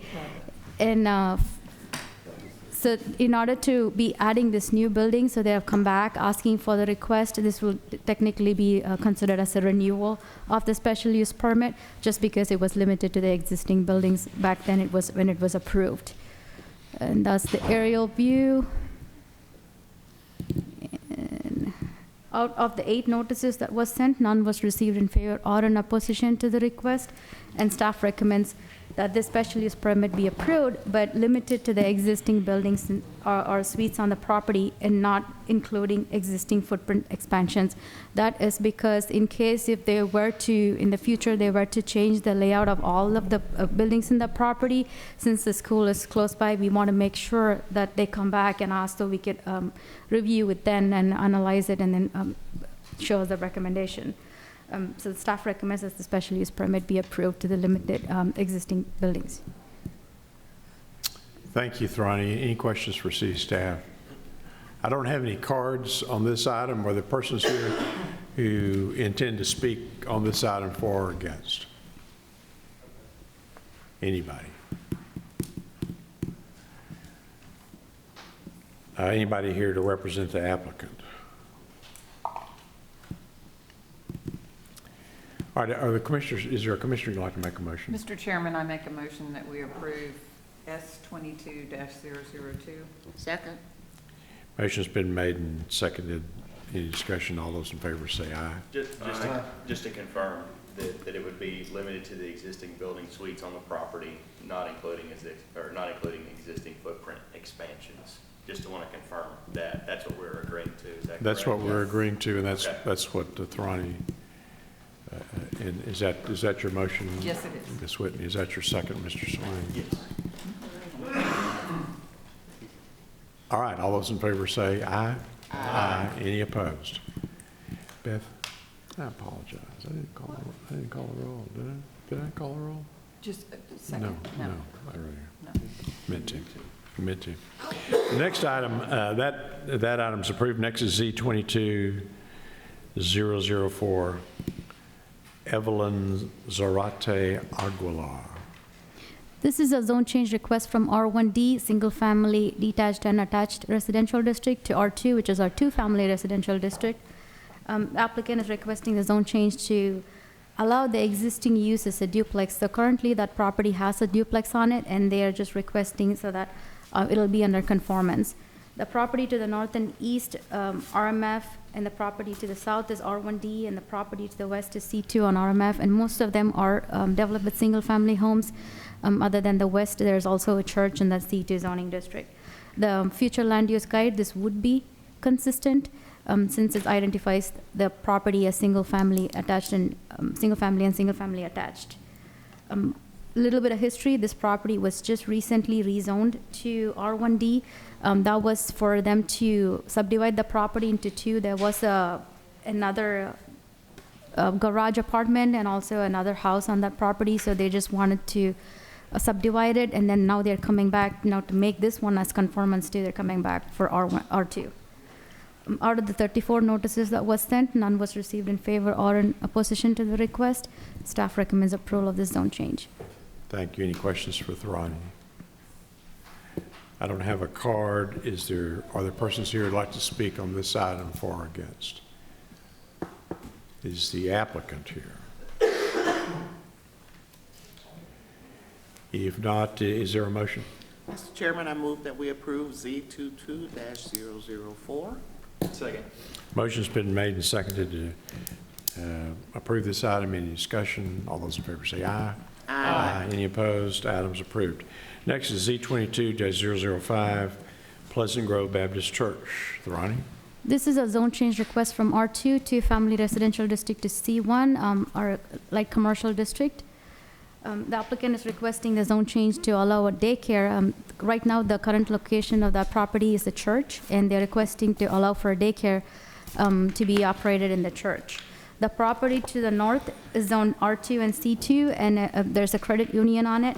And the property to the west is R2 and R1B, in single-family homes. And the property to the south is also R2. They're also developed with single-family homes. And to the east, as you can see, there's a huge M1, which is done with industrial uses.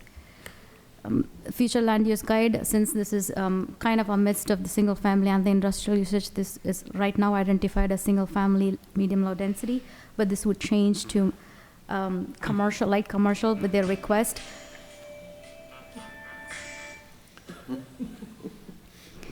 The applicant has requested the zone change, like you have said, like I mentioned before, to C1, but the staff has reviewed the request and thinks that PMF, which is our planned multifamily, would be a better transition for this property, since there's the industrial to the east and then single family to the west. We think that the C1 would be, because it allows for a gas station, restaurants, anything in that neighborhood with the C1 zoning.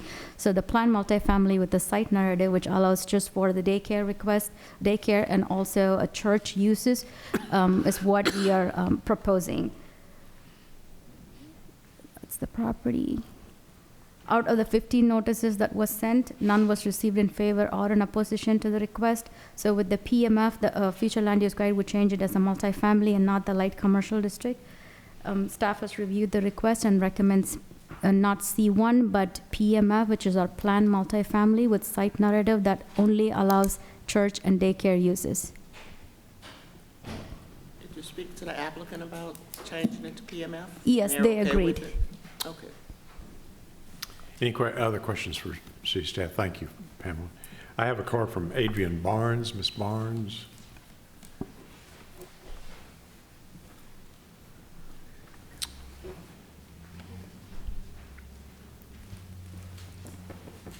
Hello, good afternoon. Adrian Barnes, the applicant, on behalf of the applicant, 400 McMurray Drive, Tyler, Texas, 75701. I'm just here for any questions that anyone may have. Any questions for Ms. Barnes? This is a daycare project that your church is working on. Yes, sir. Okay. Any questions for Ms. Barnes? Thank you for your time and presence. That's the only card I have. Are there other persons here who wish to testify on this item for or against? Ask questions. If not, would a commissioner like to make a motion? Mr. Chairman, I'd like to make a motion that we approve Z22-005. Second. To PMF regulations with the attached site narrative. Second. Motion's been made and seconded. Any discussion? If not, all those in favor say aye. Aye. Any opposed? Items approved. Good luck with your project. At this time, Mr. Nichols is going to briefly recuse himself, but we still have a quorum, and he'll be back as needed. Excused, not recused. Excused. Recused.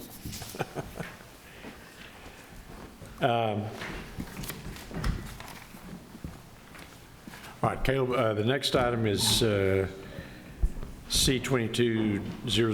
CNM Meats Incorporated. Yes. I'll be presenting these next two items as one. We'll vote on them separately because they're both relating to each other. The first is C22001. This is a road closure. We actually had this road closure come in last year.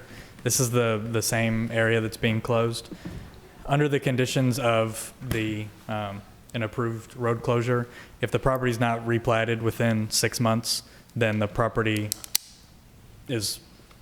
falls back into city-owned right-of-way. So that's what happened here on this property is the right-of-way closure was not replatted into the adjacent properties within 6 months. So it's been reverted back to city-owned right-of-way. So they're coming in to reclose the same portion. In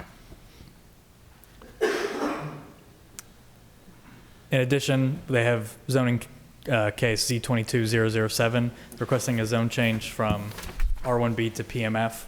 I'll present the protest all as one. The same protests for the road closure are the same as the protests for the zoning change. So I'll present those after the zoning change. They're requesting a zone change from R1B to PMF planned multifamily with an approved site plan. The adjacent properties to the north and to the west are zoned R1B, single-family residential, and are currently undeveloped. A little further to the west down what is Jones Street there is developed, but the properties directly adjacent aren't. The adjacent property to the east is zoned M1 light industrial and is a equipment rental facility. And the adjacent properties to the south are zoned C1 light commercial district and are developed with retail spaces. The future land use guide identifies this property as single family, medium low density, and as general commercial. This request would amend the future land use guide to multifamily. This is the approved site narrative. The applicant's requesting the zone change to develop multifamily units while on this back portion of their lot. They're intending to keep the front section as C1 and keep that for light commercial use. Those are those two buildings on the south side. They are proposing to develop a 60-foot right-of-way running mostly north and south along that property, essentially taking the closure portion of Epperson Avenue and shifting it further to the east to be more fully onto their property, or fully onto their property. The multifamily units would have access off of this proposed 60-foot right-of-way and would be built to RMF standards. Of the 7 notices that were mailed out, of the 7 notices that were mailed out for both the road closure and the zoning change, none were returned in favor and 2 were returned in opposition to the request, bringing the total protest calculation to 50.5%. Most of the those that are voicing their concerns are here, so I'll let them explain their concerns more in detail. But in general, concerns were about matching the nearby uses, some concerns about residential being there next to heavy industrial property, and then also some concerns relatively with drainage and other things like that that come along with new construction in that area. So all that being said, staff has performed a technical review of the request and recommends approval of the zone change to PMF. All right, thank you, Caleb. Any questions? And what And the exactly road is closure. this PMF development? Can you say what it? It's a multifamily. I believe they are proposing for at least a portion of it to be multifamily senior living, but it would be whatever's permissible in a multifamily. Mm-hmm. And Caleb, where is the industrial? The property right to the east there, that M1 property. Like I said, I believe it is a equipment rental facility. Where is it? Equipment rental? They have some larger machinery and things like that that they rent out. I'm not sure if the applicant, they were one of the people that submitted a protest letter. I'm not sure if they're here today, but they are. So I'll let, I'll let them discuss that as well. Oops. All right, any other questions for Caleb? Caleb, Mr. Reed. Yeah, quick question about, so the removal of the for the abandonment of the right-of-way, and it sounds like that what you're saying is it's a realignment of the right-of-way. Is that a correct statement?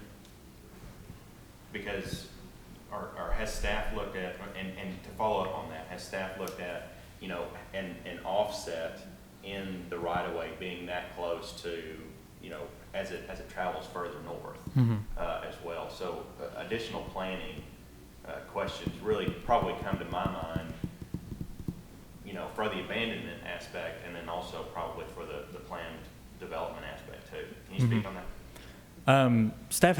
We have reviewed it. As far as I'm aware, there haven't been any concerns addressed with the north-south connectivity issue there or connecting up. As it is right now, none of that portion to the north is really developed with anything. Trying to see, that's the wrong one.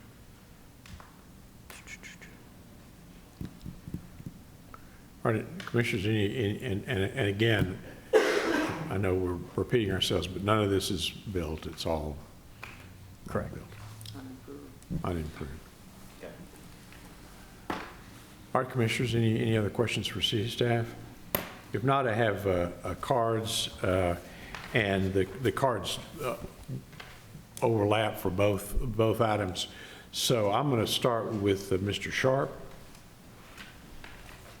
Scott Sharp, if you just state your name and address for the record. Good afternoon. I'm Scott Sharp. I live in Lubbock. My business address is 2102 East Slayton Road, Lubbock, Texas 79404. I'm representing, as General Counsel, Texaplex Properties, LLC, and Associated Supply Company. Associated Supply Company is the equipment company that is next door to the property in question. And we have filed an opposition, and I'd like to speak to both cases if I could, because I think the facts do overlap. Please do. Our property is zoned M1 light industrial, and as has been stated, we sell, rent, and service heavy construction equipment. Our primary objection, or the first objection to the planned multifamily residential use, is that it's not compatible with the light industrial uses that either Texaplex Properties LLC is using the property for. And again, Texaplex leases its property to Associated Supply Company under a long-term lease, and that's the connection between those two entities. But our property is light industrial. Also, the Carl Owens Truck Paint and Body Shop, which is north of the Texaplex property and northeast of the subject property, is also zoned light industrial. That property uses a lot of sandblasting in its operation.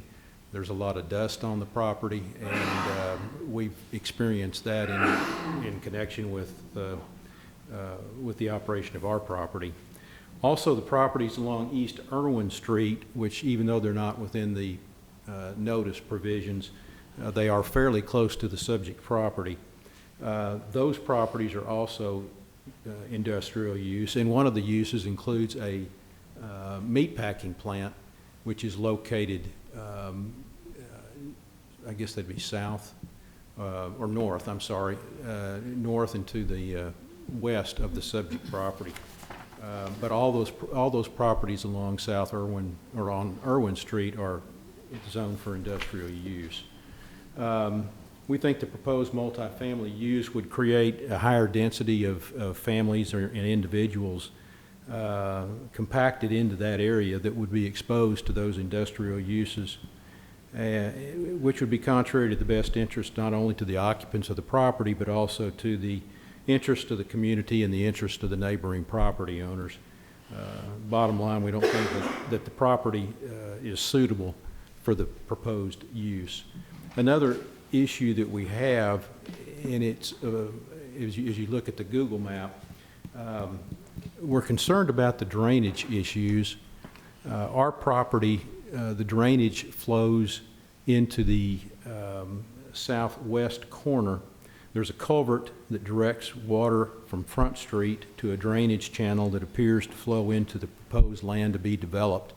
There's a great deal of water that, as I understand it, that flows down Front Street, and as you can see,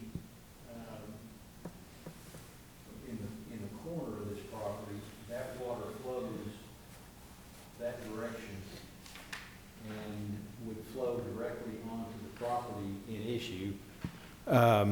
Although it's not our concern how they handle their drainage issues, we are concerned that any development of that property might create a drainage situation for our property that's been carefully engineered and was approved by the city at the time that we developed our property. Our property drains not only the ASCO property, but also the Aldi property that's adjacent to us. And I've provided to the Planning and Zoning Commission a copy of the private draining easement that we have with Aldi that allows them to drain across their property onto ours. All that property flows into the outlet that then goes through that channel and ends up we presume, ends up in the property that's to be developed. And it was shown on our civil engineering plans as an existing drainage channel. So we're just, no one has approached us about how those drainage issues would be addressed or how our drainage would be accommodated if there is something constructed on that property that would change the elevations of the property. And then finally, we'd be opposed to the street closure because that street, even though it doesn't provide access directly to our property now, we believe that we'd like to have it available in the event that that street is developed. But again, the primary reasons for the opposition relate to the fact that it's an incompatible use, we believe, and no one has contacted us to discuss the drainage that I think will be a significant issue in regard to the development of that property. If there's any questions, I'll be happy to take them. Commissioners, any questions? So your testimony is in opposition to the zoning change and to the street closure? That would be correct. Thank you. Any questions? All right. Thank you, Mr. Sharp, for traveling all the way from West Texas, wherever you. It's good to see trees. Yeah, we like them here. The next card I have is from Stephanie Curry. Ms. Curry, and come state your name and address for the record, and if I may, you're testifying on both items. Is that correct? Yes, sir. My name is Stephanie Clayton Curry. My address is 2030 Old Henderson Highway. And I'm here representing Clayton JW Estate and Clayton Partners and SAC Reynolds. That is 10 properties on this list that surround this area. I would like the streets not to be closed. I was here last year with you all. And really for the same reasons, I really need access to my properties. And Epperson allows me access to my properties because those are my properties over on the west side. And I need it to maintain the future value and opportunities for future use of my properties. I don't want to limit what I can use my land for development-wise. It would limit access and opportunities for my properties if those streets are closed. Corner lots are far more superior lots and are more valuable. There are 4 that would affect me if the closure of Epperson took place. Also, without the Epperson Street, I would have to put a cul-de-sac in, and that would eat up a lot of my buildable lot space, and it would cost a lot of money.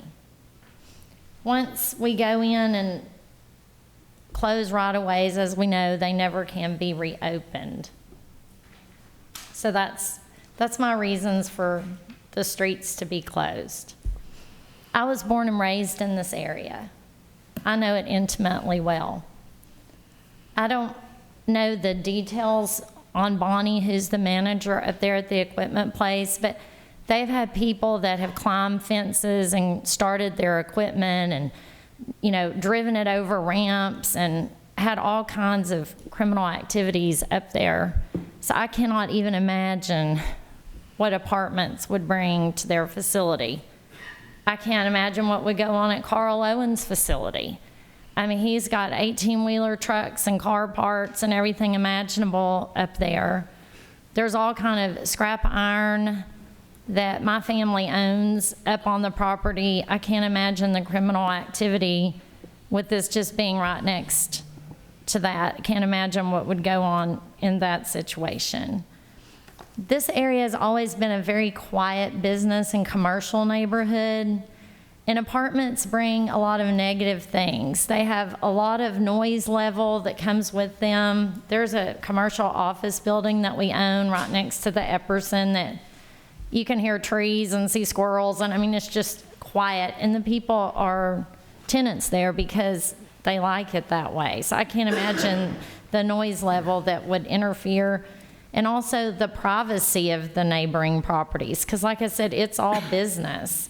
So when you bring in apartments, you bring in all kind of noise and parties and visitors coming and going and people in all hours of the day and night. And right now I feel like that the neighbors feel pretty secure and safe with it being industrial and office, single families, but apartments do bring higher crime rates. Not to mention the traffic congestion and parking problems, and every time there's apartments, you all know, I'm not telling you, they'll park at the neighboring businesses and all kind of business. Alcohol, loud parties, loud music, all of that stuff. It can negatively affect the value of the surrounding properties and make it much less attractive to potential investors. So for all of these reasons, I think this, if it was anything, should be industrial, you know, to match kind of what's there, or at business or office use or whatever, but I just don't think that multifamily will do anything but harm the entire neighborhood. We've never had multifamily anywhere near this neighborhood. Anybody have any questions? Ms. Curry, any questions for Ms. Curry? Ms. Curry, I have a question for you. Yes, sir. So show me where you would have to, I guess what I want to ask is, how is your property going to be negatively impacted in regard to requiring a cul-de-sac or access to your property by virtue of the road closure? Okay, oh, sorry. I'm sorry. Can you just point to that? Because as I go in between both of them, I still see the connectivity all the way around. Okay. All the way around the track, and so I'm missing something. Go off Old Henderson Highway, take a right on Maggie Street, right there. If that road is closed, you have to have a cul-de-sac for emergency vehicles and ambulances and so forth to go up in there and have a turnaround. So that's literally just eating my land up in a cul-de-sac, and it hardly leaves any buildable lots whatsoever. If it's left like it is, I get to keep all of that property plus those 2 corner lots, which are more valuable. Do you see? Yes, but it's still undeveloped currently, correct? Not all of it, no. I have an office building sitting on the bottom. I have a commercial building sitting on the top front. Right, so am I correct right there where Henderson goes east? Okay, so right there where Henderson goes east to west, right there, that is undeveloped, right there. And what you're saying is that Correct. if you developed that, that you would have to provide a turnaround. Yes, that's correct, for the emergency vehicles, because there wouldn't be a through street there anymore. Okay. That would be a city requirement. But currently not developed, not used. Today. Well, I mean, it's developed on the front side. We haven't developed the back yet. Okay, as a parking lot? Is that the parking lot? Not back there where the cul-de-sac would be. Those are buildable lots. The parking lot's just right there by the building. Okay. Yeah, it looks like there's currently a parking lot and some other, I can't make out what's in there, but a parking lot in the right-of-way that's not developed yet. Right, okay. Yeah, that's what I was trying to get Right. to. Okay. Thank you. Thank you, Mr. Reed. Thank you, Ms. Curry. Any other questions for this witness? Those are the only cards I have. Are there persons here who wish to speak on this item for or against? Yes, sir. I wasn't planning on speaking, but Sorry, if you'd come to the microphone, state your name and address for the record. My name is David Jones. My address is 616 Barclay Drive here in Tyler, and I'm representing the developer that's wanting to do this. And the concerns that are being brought up are kind of interesting. These streets are closed. They've been closed all this time. And, future development, yes, it may happen, but it may not happen.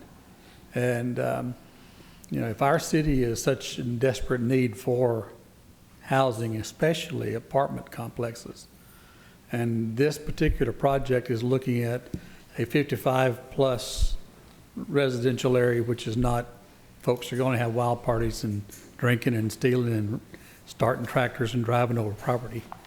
These will be more type of neighbors you'd like to have. And the two commercial lots on the front side of this property, one is projected to be a restaurant, and then the other one is they're projecting to build a new meat market, which is what the current facility is in front of this property at this time. And then turning the current building into a bakery, a deli, and et cetera. But the east side of our city desperately needs to be developed. And future properties, yes. We do understand there's a draining issues. Our engineers are working on it, and the complete engineering has not been accomplished yet. But the drainage does not go on to this property.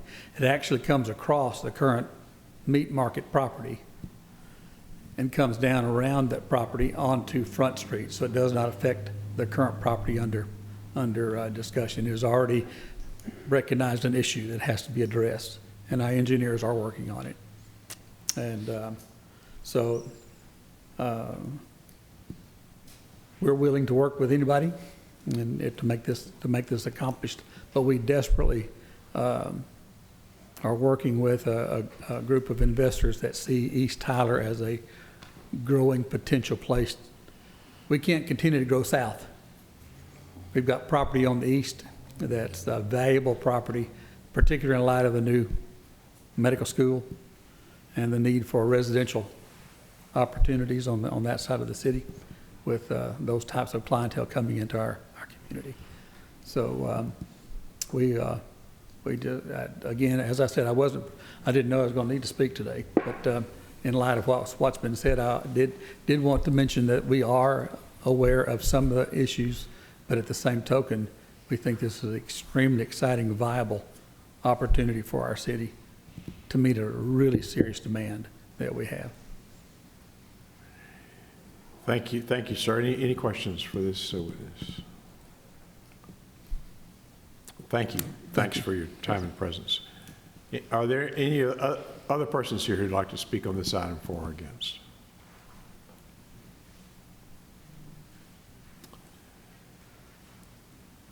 If not, is there a commissioner who'd like to make a? Mr. Chairman, I move that we approve C22-001. Second. Motion's been made and seconded to approve 01, which that's a street closure. That's the right-of-way closure. Is that correct? Yes, sir. Need to do the next one too? Well, we'll do them separately. Any discussion? If not, all those in favor say aye. Aye. Aye. Any opposed? Is that unanimous? That item, that right-of-way closure is approved. Next is we'll do these separately, Z22-007. Is there a motion on that item?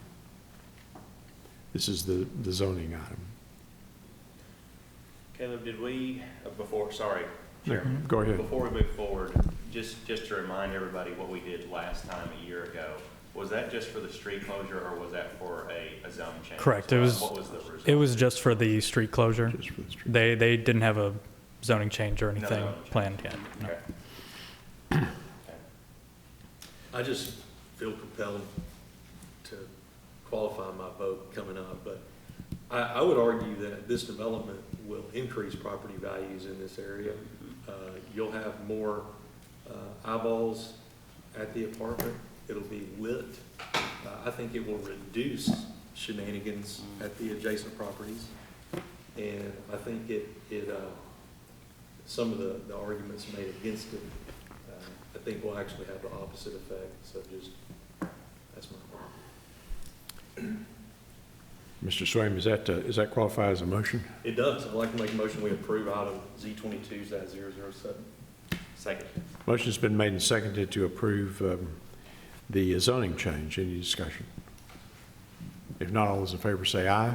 Aye. Any opposed? Zoning change is approved. Next, thanks to everybody for your time and presence. Next is Z22002 Masters, Caitlin Masters. Yes, this is Caleb? a zone change request from residential multifamily to AR adaptive reuse. It is on West Houston Street.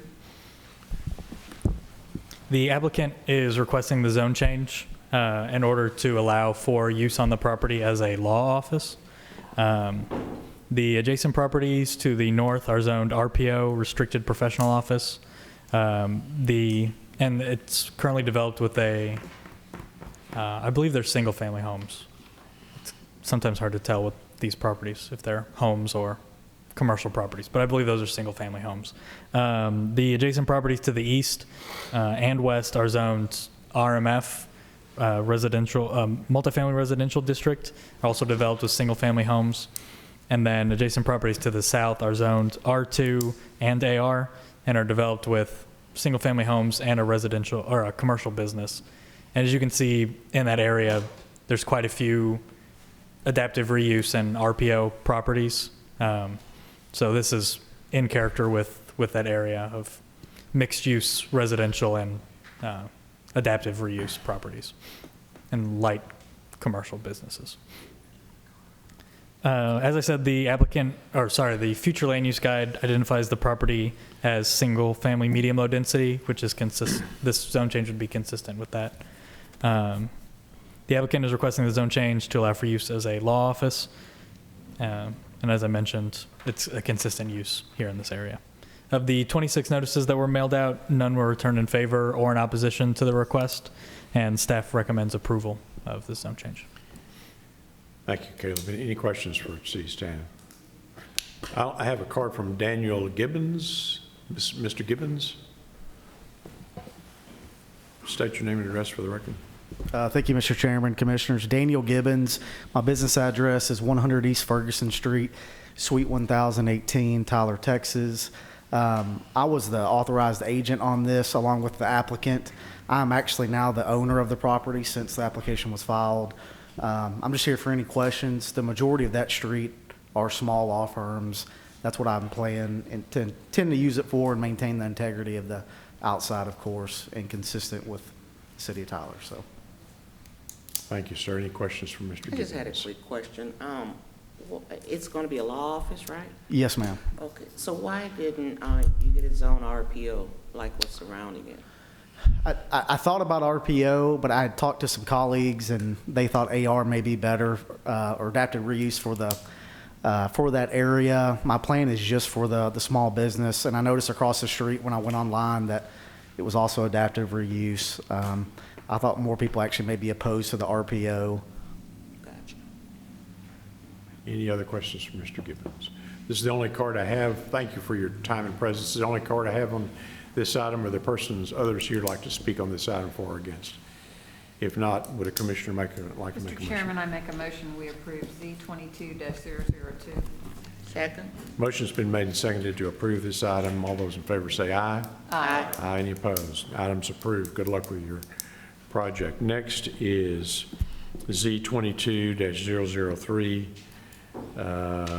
Leroy Francis Sr. Yes, this is a zone change request from R1D and R2 to C1. The property is to the south is currently an existing funeral home. The applicant is requesting the zone change to allow for a garage to be built on this northern portion in order to store the vehicles required for the funeral home. So this is essentially an extension of the funeral home. The adjacent properties to the north are zoned R1D, is developed with a single-family home. The adjacent properties to the east and some to the west are zoned R2 and are either undeveloped or developed with single-family homes. And then also to the west, the property zoned R1B is developed with, I believe it's also still undeveloped, or a single-family home there on the northern portion. The future land use guide identifies this property as single-family and single-family attached. This request would amend the future land use guide to neighborhood commercial. And as I mentioned, the applicant is requesting the zone change to build a garage for this commercial, or for the funeral home there. Important to note is that with the zone change, because it does directly abut residential property, that the applicant would be responsible for any buffer yards requirements that come being adjacent to a residential property, commercial being adjacent to residential.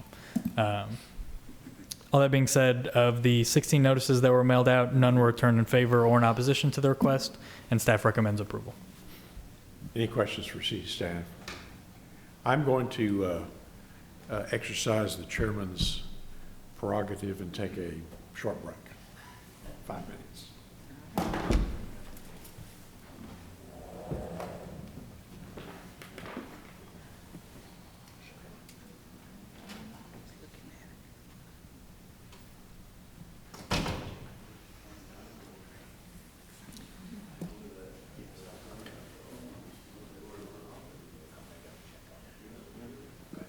Okay. Yeah.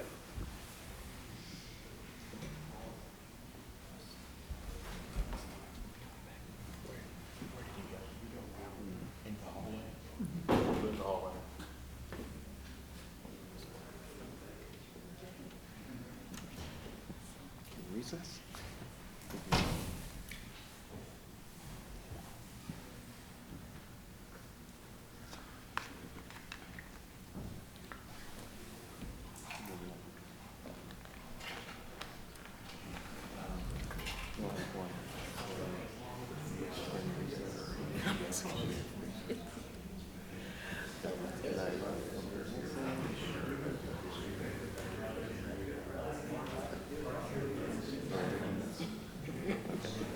Either. Yeah.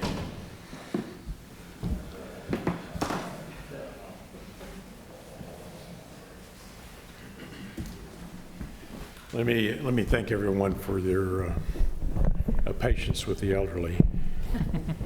As I recall, Caleb had finished his comments and no one had any questions. I do have a card from Mike Barham. Mike, going to state your name and address for the record. Yes, sir. I'm Mike Barham with Barham Architects, 5610 Old Bullard Road, Tyler, 75703. I'm here representing Mr. Francis. He has ordered three funeral vehicles, a hearse and 2 family vehicles. How he's getting these here all at one time, I don't know, but they're imminent. They're supposed to be here shortly. And he has owned the funeral home for lots and lots of years, and with these 3 new vehicles, he wants to put a garage just north of that. So it's a very simple 1,350 square foot wood frame garage just to put the new vehicles in. Thank you, Mike. Any questions for Mr. Barham? Are there others here who would like to speak on this item, for or against? If not, is there a commissioner who would make a motion? Mr. Chairman, I move that we approve C22-003. Second. Motion's been made and seconded to approve this item. Any discussion? If not, all those in favor say aye. Aye. Aye. Item's approved. Next, Caleb, are you going to just do 10 and 11 together as you did previously, or do we need to do those separately? I believe next is 008 and 009. Oh, 008 and 009. All right. Thanks. I will both of together? Okay. I'll present these next 2 together then. These are both zone change requests from RMF to R1B. The first zone change is on 1317 and 1319 Claude Street. And the second zone change is on 1106 and 1116 Park Street. As I mentioned, they're both zone changes from RMF to R1B. Essentially, these are RMF lots that are developed with single-family homes, but currently can't be developed with a single-family home. So these are more or less cleanup items of holdovers from pyramid zoning that doesn't allow these houses to be built. So for both of these, for the Z22008, of the 28 notices that were mailed, none were returned in favor and opposition. And then for Z22009, of the 16 notices that were mailed, none were returned in favor or in opposition. And staff recommends approval of both of these items. Thank you. Any questions for city staff? I do have a card from Ashley Graybill.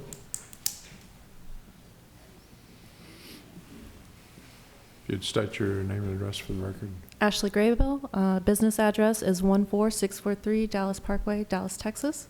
I represent Ameritex Homes. I'm just here to answer any questions. Any questions for Ms. Graybill? Thank you for your time and presence. That's the only card I have. Are there others here who would like to speak on either of these two items? If not, is there a commissioner who'd like to make a motion on Z22008? Mr. Chairman, I make a motion we approve Z22-008. Second. Motion's been made and seconded to approve this item. Any discussion? All those in favor say aye. Aye. Any opposed? Item's approved. Next is Z22-009. Is there a commissioner who'd like to make a motion? Mr. Chairman, I'd like to make a motion that we approve Z22-009. Second. Motion been made and seconded to approve this item. Any discussion? If not, all those in favor say aye. Aye. Any opposed? Item's approved. Next is Z22-010 North Chase Development. Yes. This is a zone change request from agricultural to R1B. The applicant is requesting to develop the property with single-family homes. Of the protest letters that we sent out, we didn't receive any in favor or in opposition to the request, and staff recommends approval. All right, any questions for city staff? If not, I have a card from Mr. Priester. Thank you, Mr. Chairman and Commissioners. This is part of the overall North Chase. It's a small part that's up in the northeast. This is off of Lavender Road that has access from. So this is a part that we're going to do as residential as R1B because it's kind of standalone, and then it gets higher density as it gets towards Broadway and the main part of the development. Be happy to answer any questions. Any questions for Mr. Priester? If not, I have a card from Joanne Iverson. Ms. Iverson.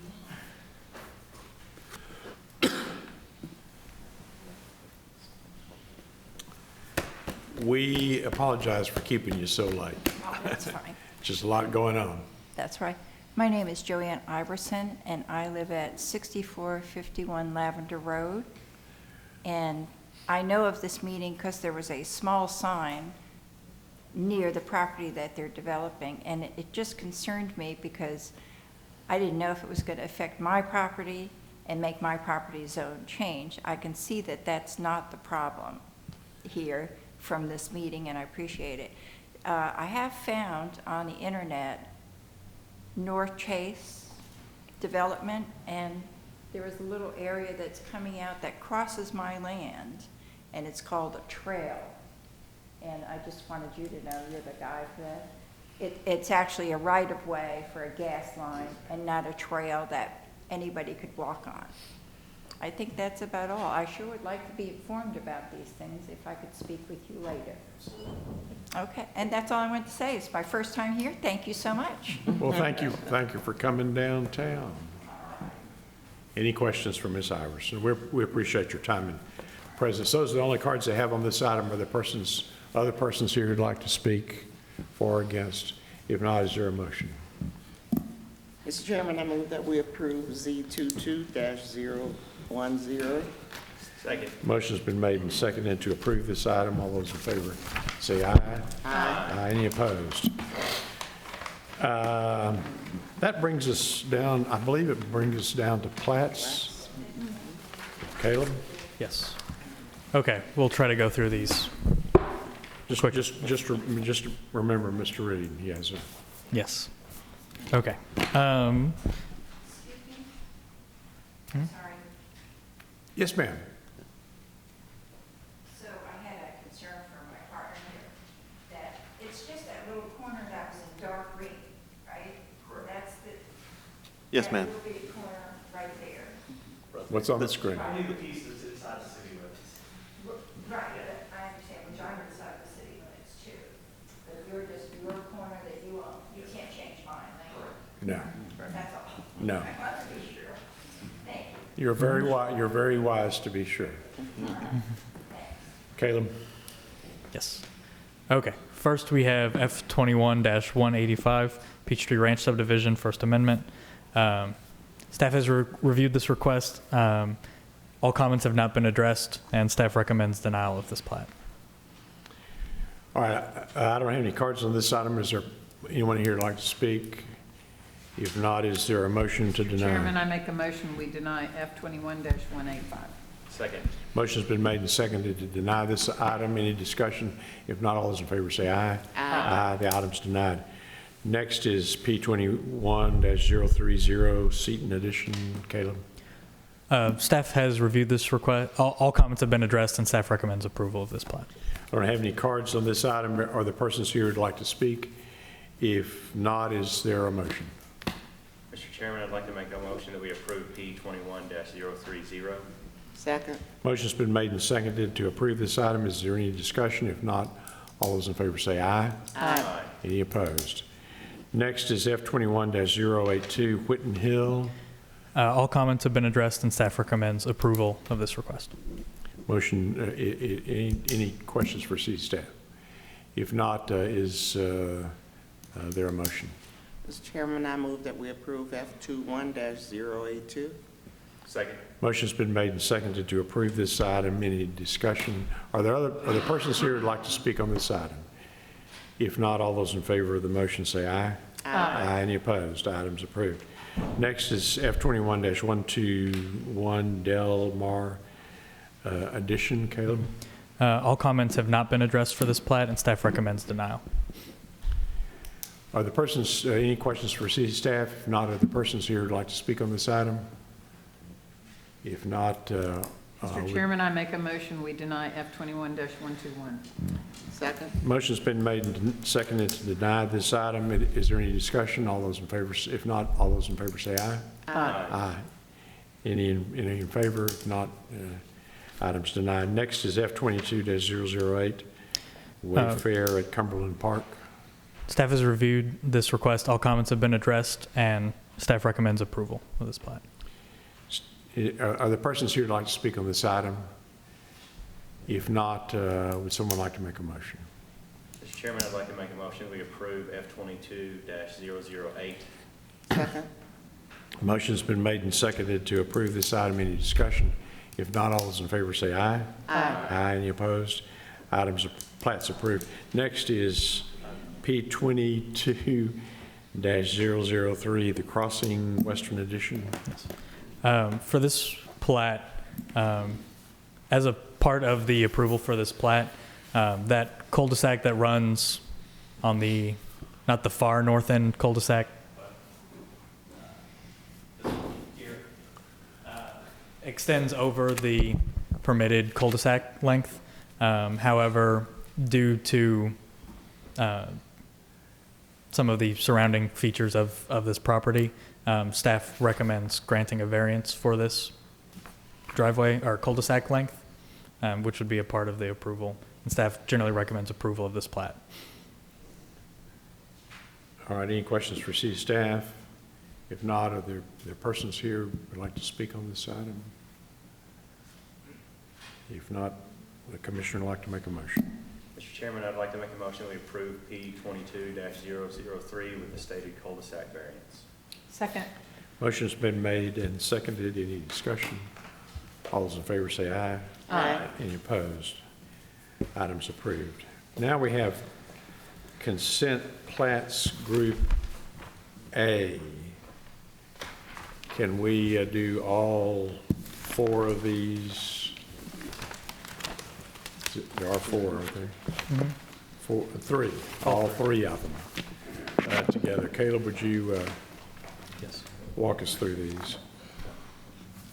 Okay.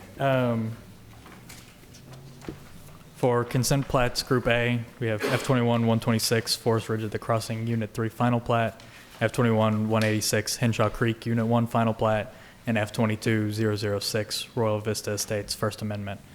Staff has reviewed all 3 of these, and staff recommends approval of consent plats, Group A.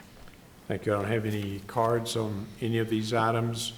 The staff's recommendation is to approve the consent Group A. Any discussion? If not, all those in favor say aye. Would you like a motion? I'm sorry. Yeah, I'd like to make a motion. I just assumed that you Mind control, I was just thinking. Mr. Chairman, I make a motion that we approve consent plats Group A. Second. Motion's been made and seconded to approve consent plats Group A. Next, we have consent plats Group B, but Mr. Reed is going Yeah, we need to vote. to, I thought we voted. We didn't vote? God, I come on. We got a motion and a second. All those in favor say aye. Aye. Did I do okay, Steve?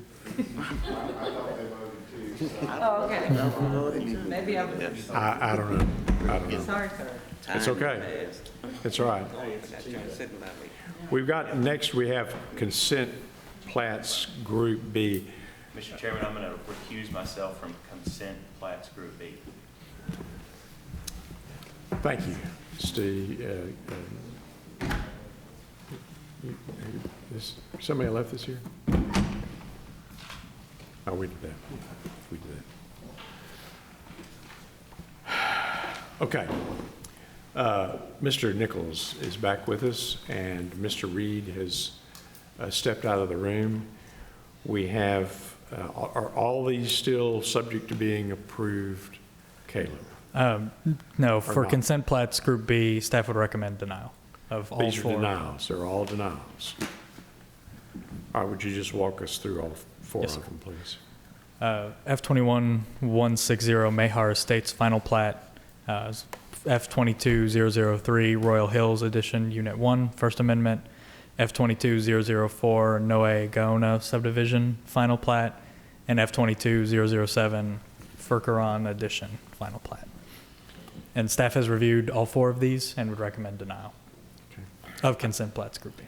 I do have a card from Tanya Griffith. You've heard the staff's recommendation. We haven't acted on this. Would you like to speak?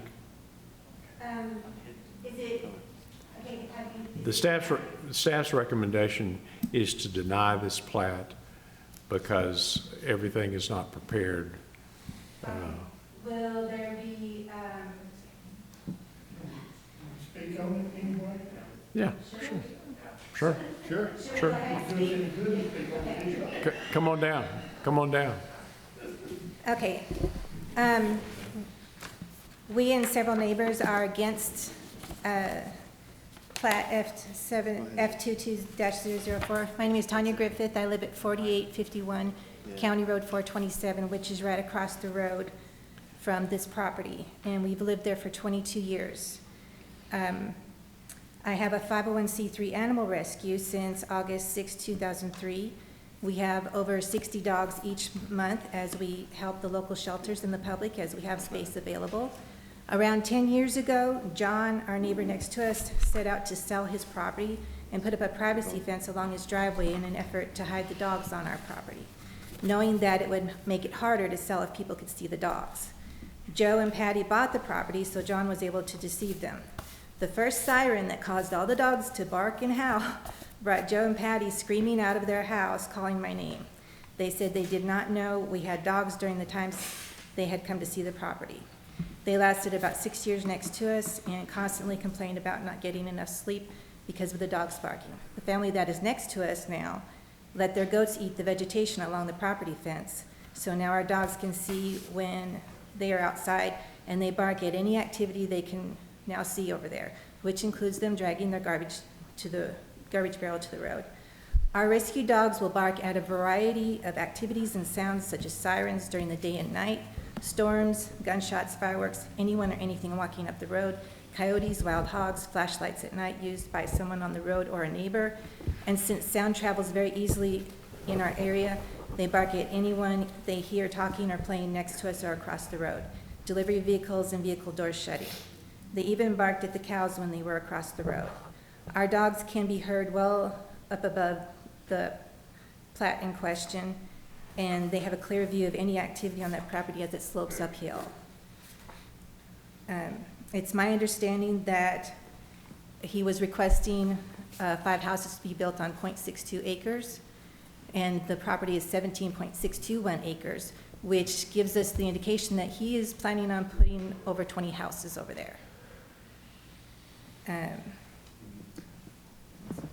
With that much increased activity, our rescue dogs would bark more frequently and longer than they do now, and people will complain just like Joe and Patty did. Right now, their barking is minimal, and we can't, because we only have a few houses around us. The barking would be heard in any and every house built on that property. We do not plan to stop our rescue because there is a great need to help the homeless dogs in our area.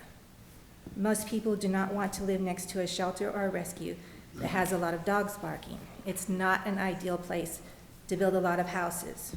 Right now, I already said that. Okay, my second concern is that Plat F22-004 has a very low spot, and when we have severe storms, the road actually floods to where vehicles can't pass.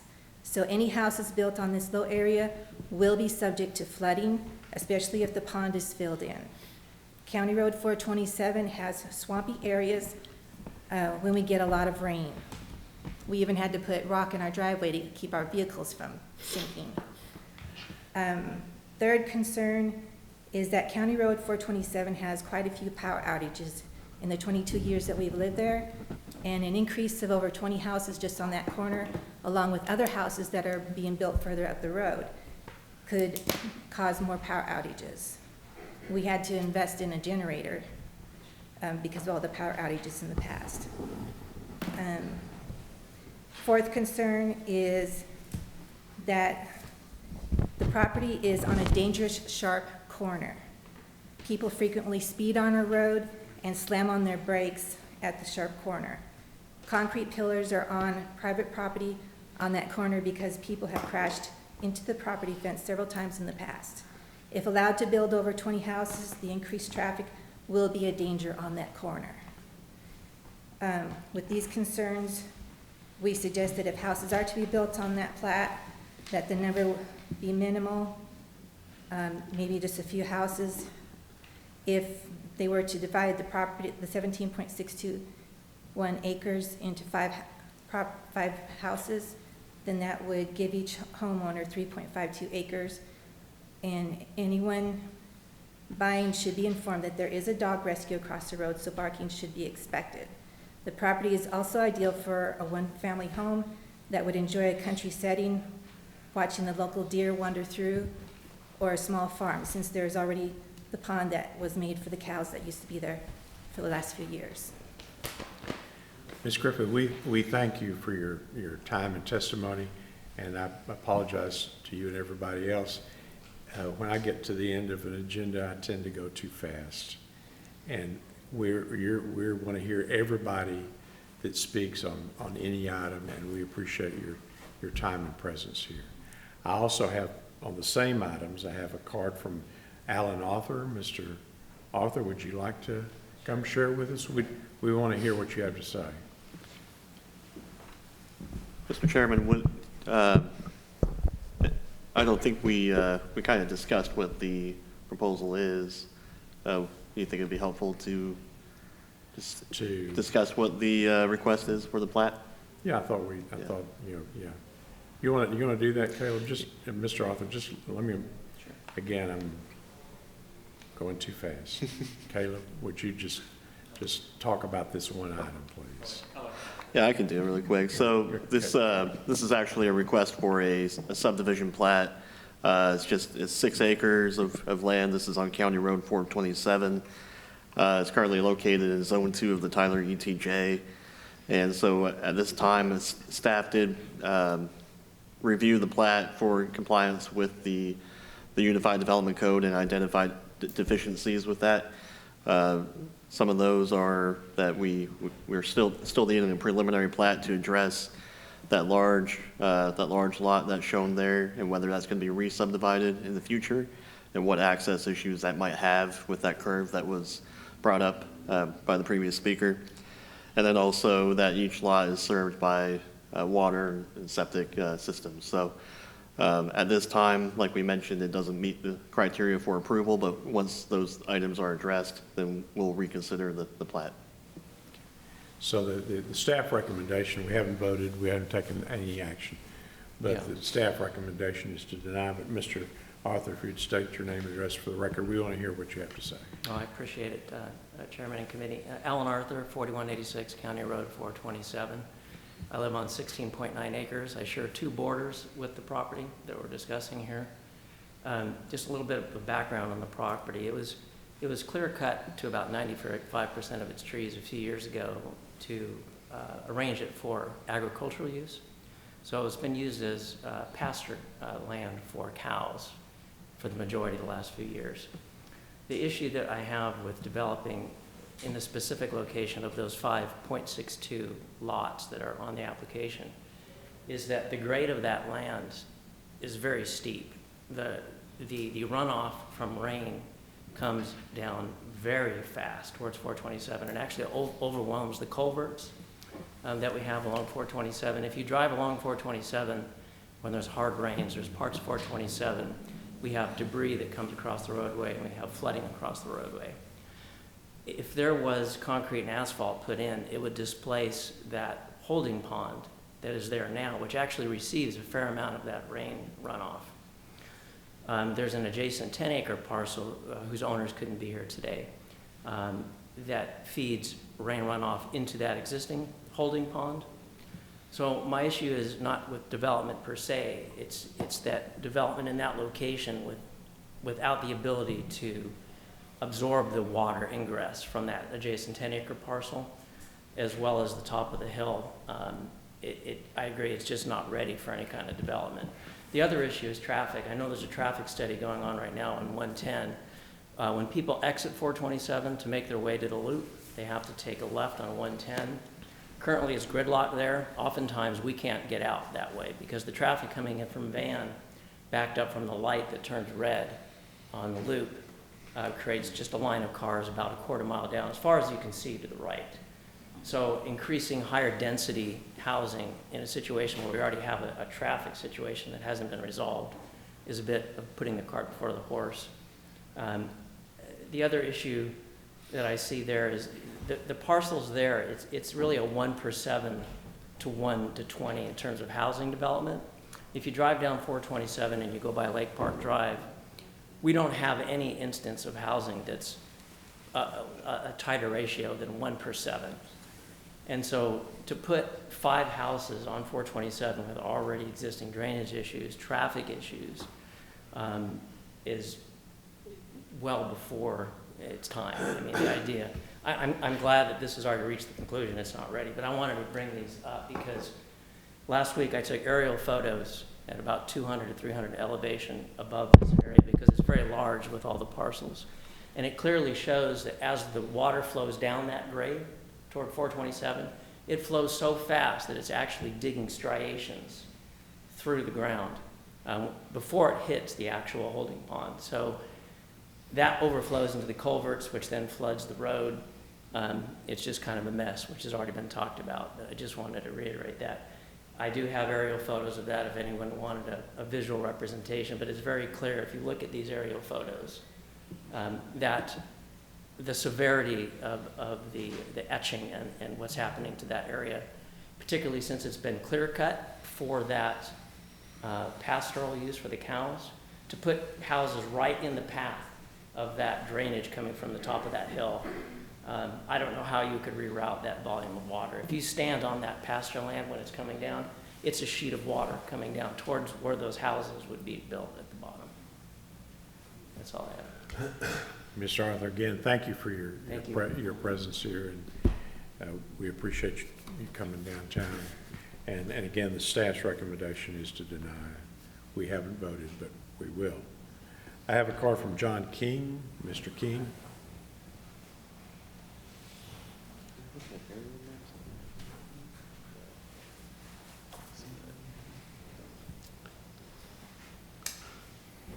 Good afternoon. My name is John King.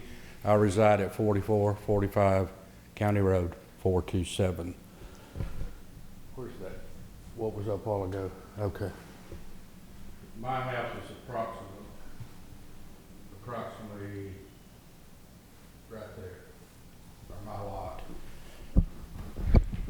I'm here today, however, representing the 31 members of Country Club Lake Park, which you can't see it on this map, but on that other map right here. I think we all know what you're talking about. And okay. Yeah. And when our membership has concerns, primarily two that have already been mentioned: one, the traffic, and number two, the drainage. When the project was built at the other end of 427, where it intersects 110, which was partly in the county and partly in the city, we had severe water damage to our lake, and we had to involve the TCEQ. And I'm curious if this project has had any kind of environmental study, or if they're going to, based on the drainage that's already been addressed. I wouldn't know. Okay. Not this time. All right. And then, of course, there is the traffic issue. And as it currently stands on the plat that I saw, 5 new lots, okay, that's not a major traffic incursion on the issues that we already have. But if you take the 17 lots and do a little simple math at 0.62 a lot and take a very conservative number, he could do 20 to 25 lots in there. Then you're talking about 50 cars, an addition of probably 50 cars. So we, Lake Park Country Club, we're not trying to stand in the way of progress. But we have a very valuable lake. It's approximately 60 acres. We have been told by the Parks and Wildlife Department that it is the most pristine and the best water resource for growing fish in East Texas. And we definitely try to protect that. So the runoff that's been addressed is a major problem for us. Up at this point in this lot, or this this point right here in this track, is probably 15 to 20 feet higher than it is down there on 427. And that water, especially when that land is going to be disturbed up there, it's going to bring it right into our lake. Now, I have one question, but only because I'm ignorant about this. Why do y'all have jurisdiction over this? I mean, we're out in the county, are we not? The city has an interlocal agreement with Smith County to review plats within the 5-mile ETJ in accordance with the city requirements. And so this is 5 miles within 5. This is in the 5-mile ETJ. So you're talking about 5 miles outside the city limits? That's correct. In every direction? That's correct. Okay, I understand. Thank you for your time. I'm through. Thank you for your time and presence. We appreciate your comments and your patience. I also have a card from Gail Johnston. Ms. Johnston.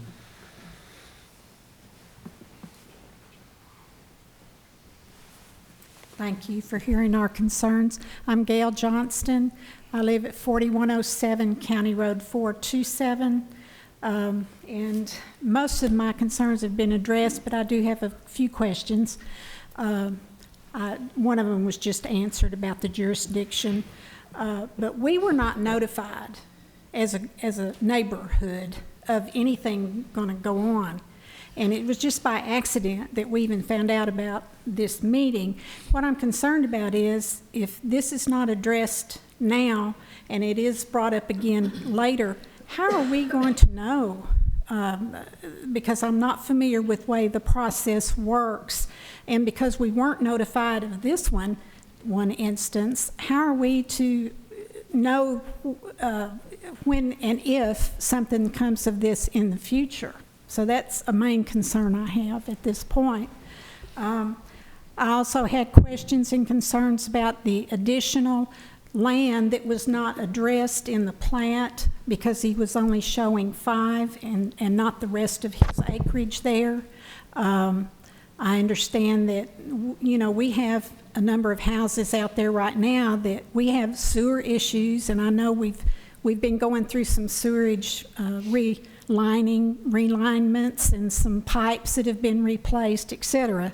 We also have water line issues, but we have property easements on some of the properties on the east side of 427 that I know have sewer easements, and some of those owners that could not be here today were concerned about property damage to get access to the easements.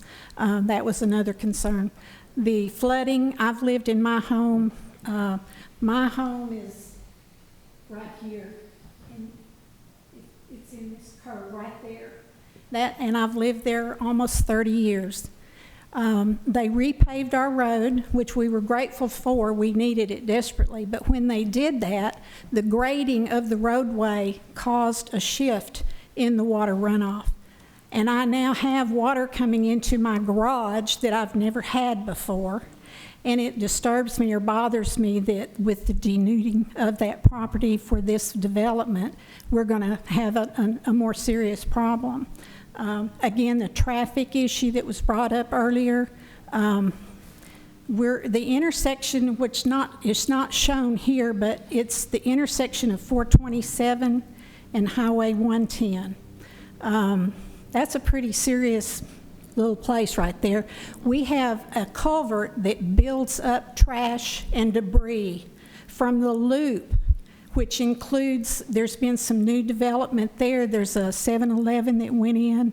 Even the runoff from the high school they put more concrete in when they were doing that construction. All of that where we used to have vegetation that would help hold some of that water. Well, now it has nowhere to go but down that culvert there, and we get the runoff and it comes across the road. When we turn on that intersection from 110 to go north on 427, it floods.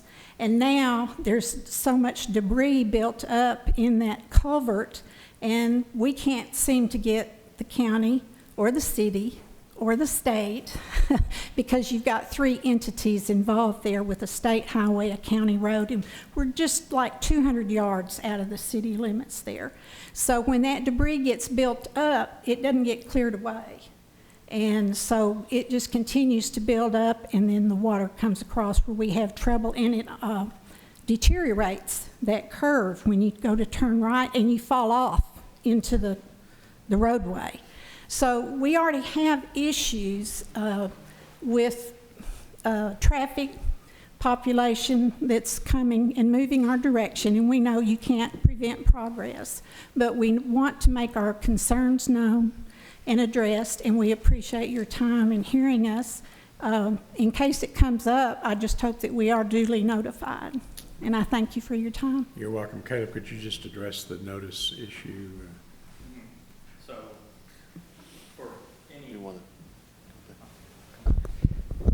for any plat, we don't notify for plats unless it's a further subdivision of an existing residential area.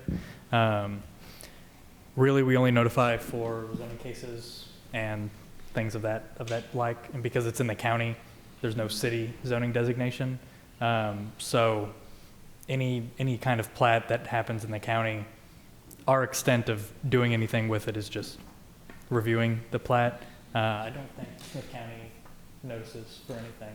No, I would just add to that, plat review is it's a ministerial function, so that means that there's, if the proposal is in accordance with all the rules and regulations, then the city is required to approve that plat.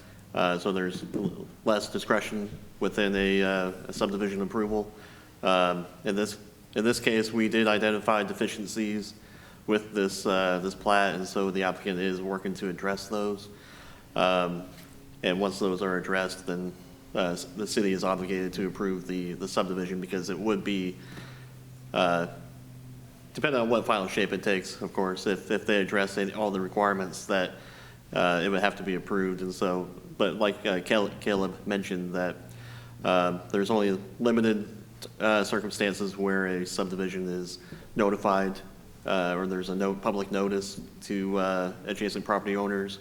This is not one of those cases. Well, are you saying then that there's no recourse for any of the neighborhood people to even be aware that something of this magnitude would be going on in their neighborhood? Well, How are we to know? Do we go to the county? Because we're outside I understand about the jurisdiction part, but we, I guess, fall in that 5-mile radius. So, I mean, we're not properly being notified and represented. We're not given the opportunity to represent our neighborhood if we're not getting notified. So who would we seek out to? I think that's going to be the county commissioner that you're under. Is your best bet is to work with your county commissioner. The county commissioner You're would. in the county. We are, yes. Do you know the owner of this tract of land? I'm sorry? Do you know the owner of this? I personally do not know the owner, no. Well, I think that, you're in sort of an awkward situation because you're in the ETJ, so we have some authority. On the other hand, you're not in the city limits, so we don't post out there. But your county commissioner would be a good person to visit with. Okay, so any redress we have would be to go to her at the present time then?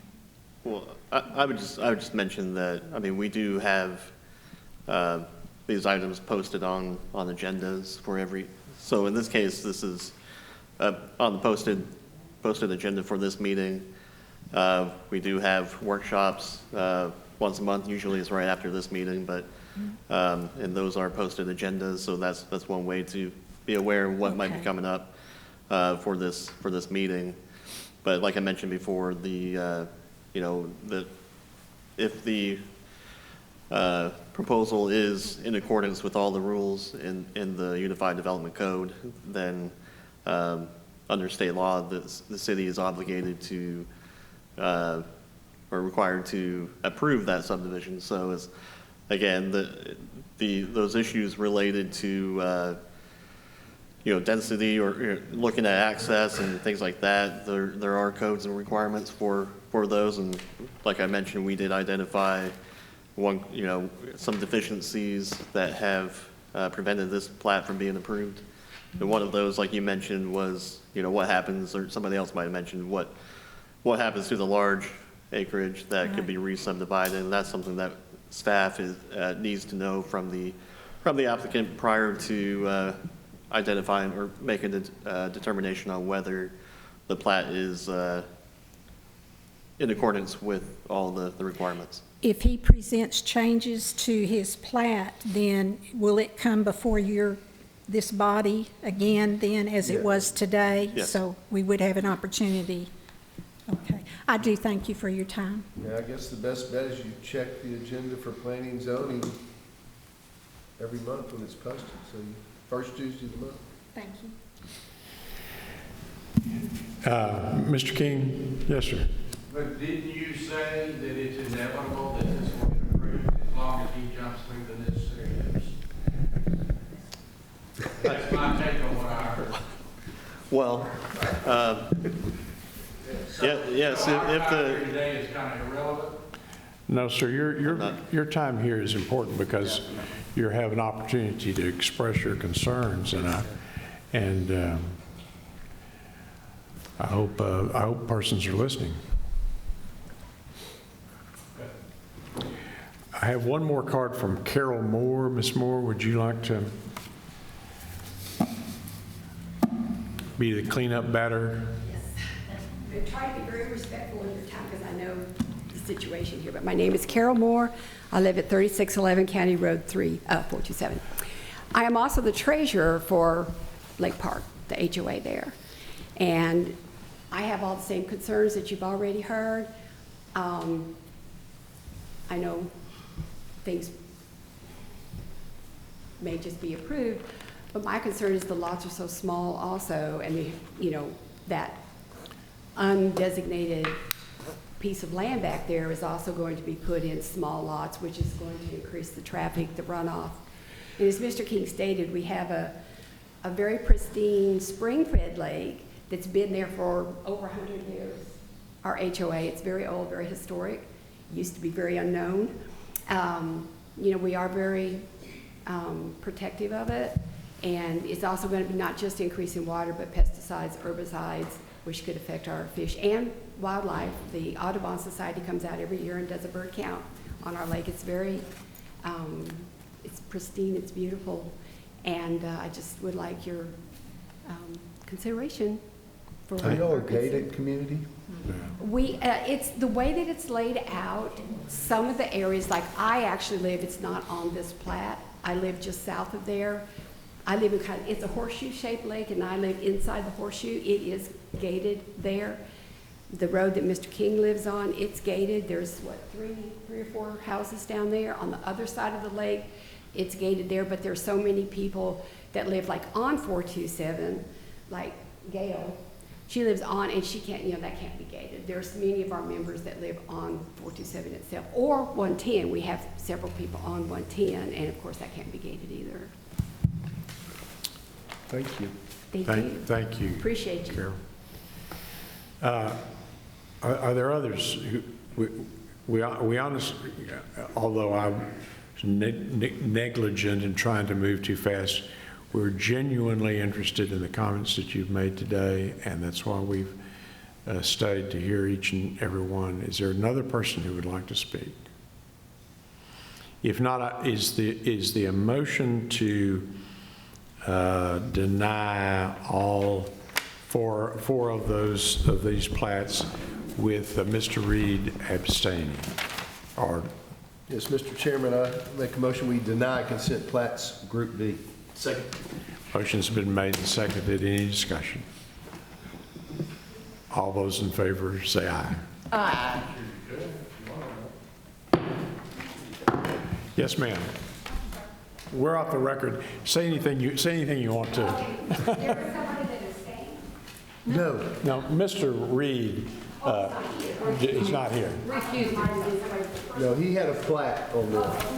Not y'all's plat. He has another plat. It was 4 plats. So if we're off the record, can we all come fishing at the lake? Yeah, you got some gate codes? That's